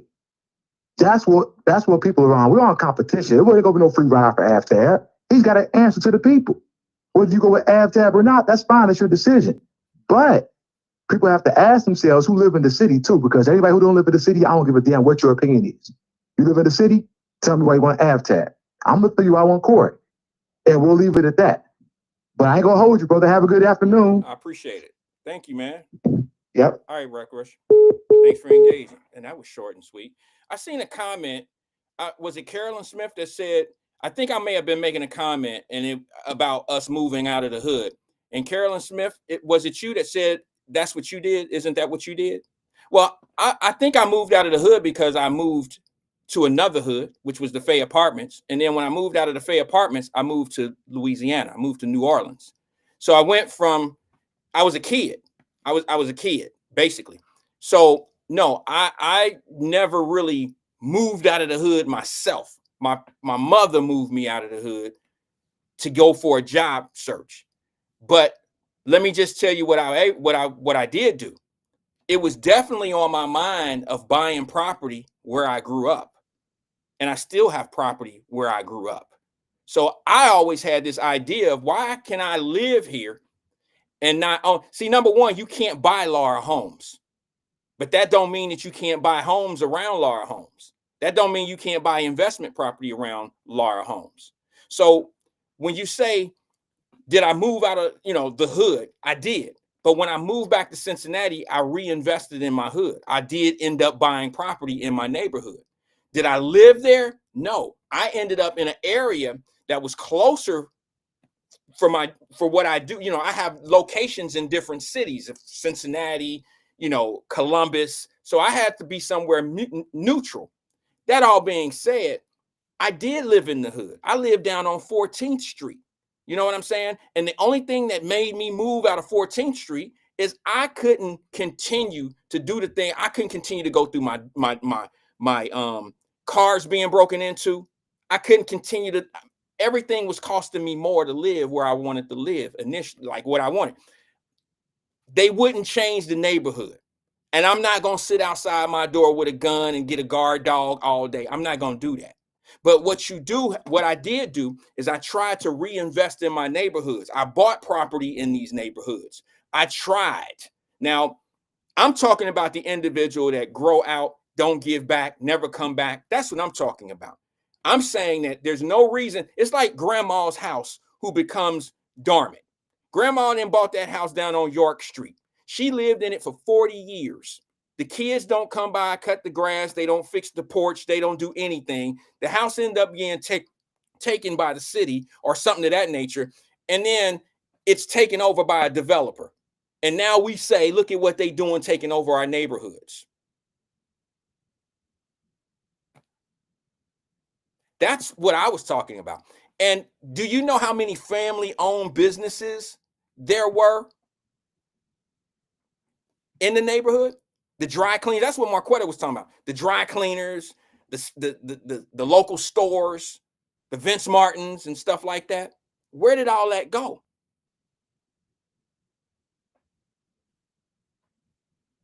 Where did it go? Why did that change? The illusion of inclusion. So it was like if you can go out and do something bigger. I agree, Jenny. Nobody should be ashamed. I'm never ashamed of moving out of the hood, but I invested in that hood. And investment means opportunities for others. So with that all being said, that's my time. Peace and love to everybody. I see you guys. I'm not sure that I'm going to be on tomorrow because I travel in the morning. You guys will be in my prayers. Some of you. I'm kidding. You guys will be in my prayers tonight. So make sure you put me in yours. Peace and love to everybody, man. I'll see you guys on the next one.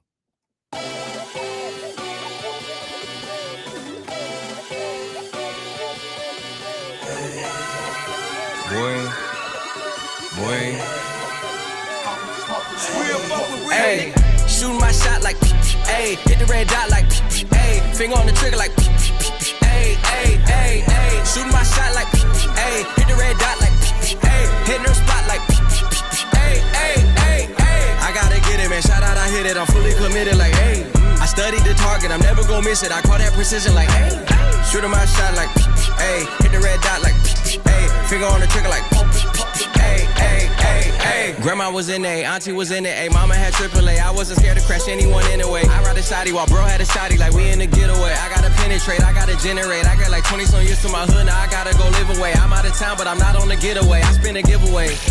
Fuck you mean, I'm the generous king for real. I fuck her to sleep, then I light up the street, got her screaming like Billie Jean for real. I'm from the M, I got M's in the bank and M's in all my streams for real. Feeling like Phil, they be living like Carlton if I leave him in the wheel. Shooting my shot like, ayy, hit the red dot like, ayy, finger on the trigger like, ayy, shooting my shot like, ayy, hit the red dot like, ayy, hitting her spot like, ayy, I gotta get it, man, shout out, I hit it, I'm fully committed like, ayy.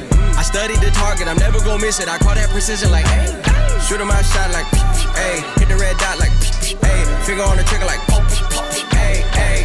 hey, baby, I'm loving the taste. I think I'm ready for kids. She said when it stop trying to come in her face. That makes sense. I'm going up past LA Brent. I'm going off no fail, say switch. Yeah, me and my team go back like plastic cup boys on some tailgate shit. Okay, hold, look. All eyes on me, ho. I feel like I'm Truman. No, we finna win it, cause I'm about to lose it. I don't give a fuck what computers is disputing. I go off a field, no heads, he just shooting. I die for my team, I'm the coach, I'm recruiting. I'm spending my time and I'm saving the day, ho. I feel like a mutant. I'm put like a student. I'm feeling bilingual, cause I'm in Nigeria. Rocking the Cuban, smoking on Cubans. My life is a highlight reel that I keep on looping. You can't just tell me shit, ho. You gotta prove it. These niggas stealing, their first name is Lupin. I'm hitting harder than bitch, I uke. And they sending shots, but I'm high, just juke it. Hitting my dance, motherfucker, I'm B.I.G. You know I can't forget that I do it. Shooting my shot like, ayy, hit the red dot like, ayy, finger on the trigger like, ayy, shooting my shot like, ayy, hit the red dot like, ayy, hitting her spot like, ayy, I gotta get it, man, shout out, I hit it, I'm fully committed like, ayy, I studied the target, I'm never gonna miss it, I call that precision like, ayy, shooting my shot like, ayy, hit the red dot like, ayy, finger on the trigger like, ayy.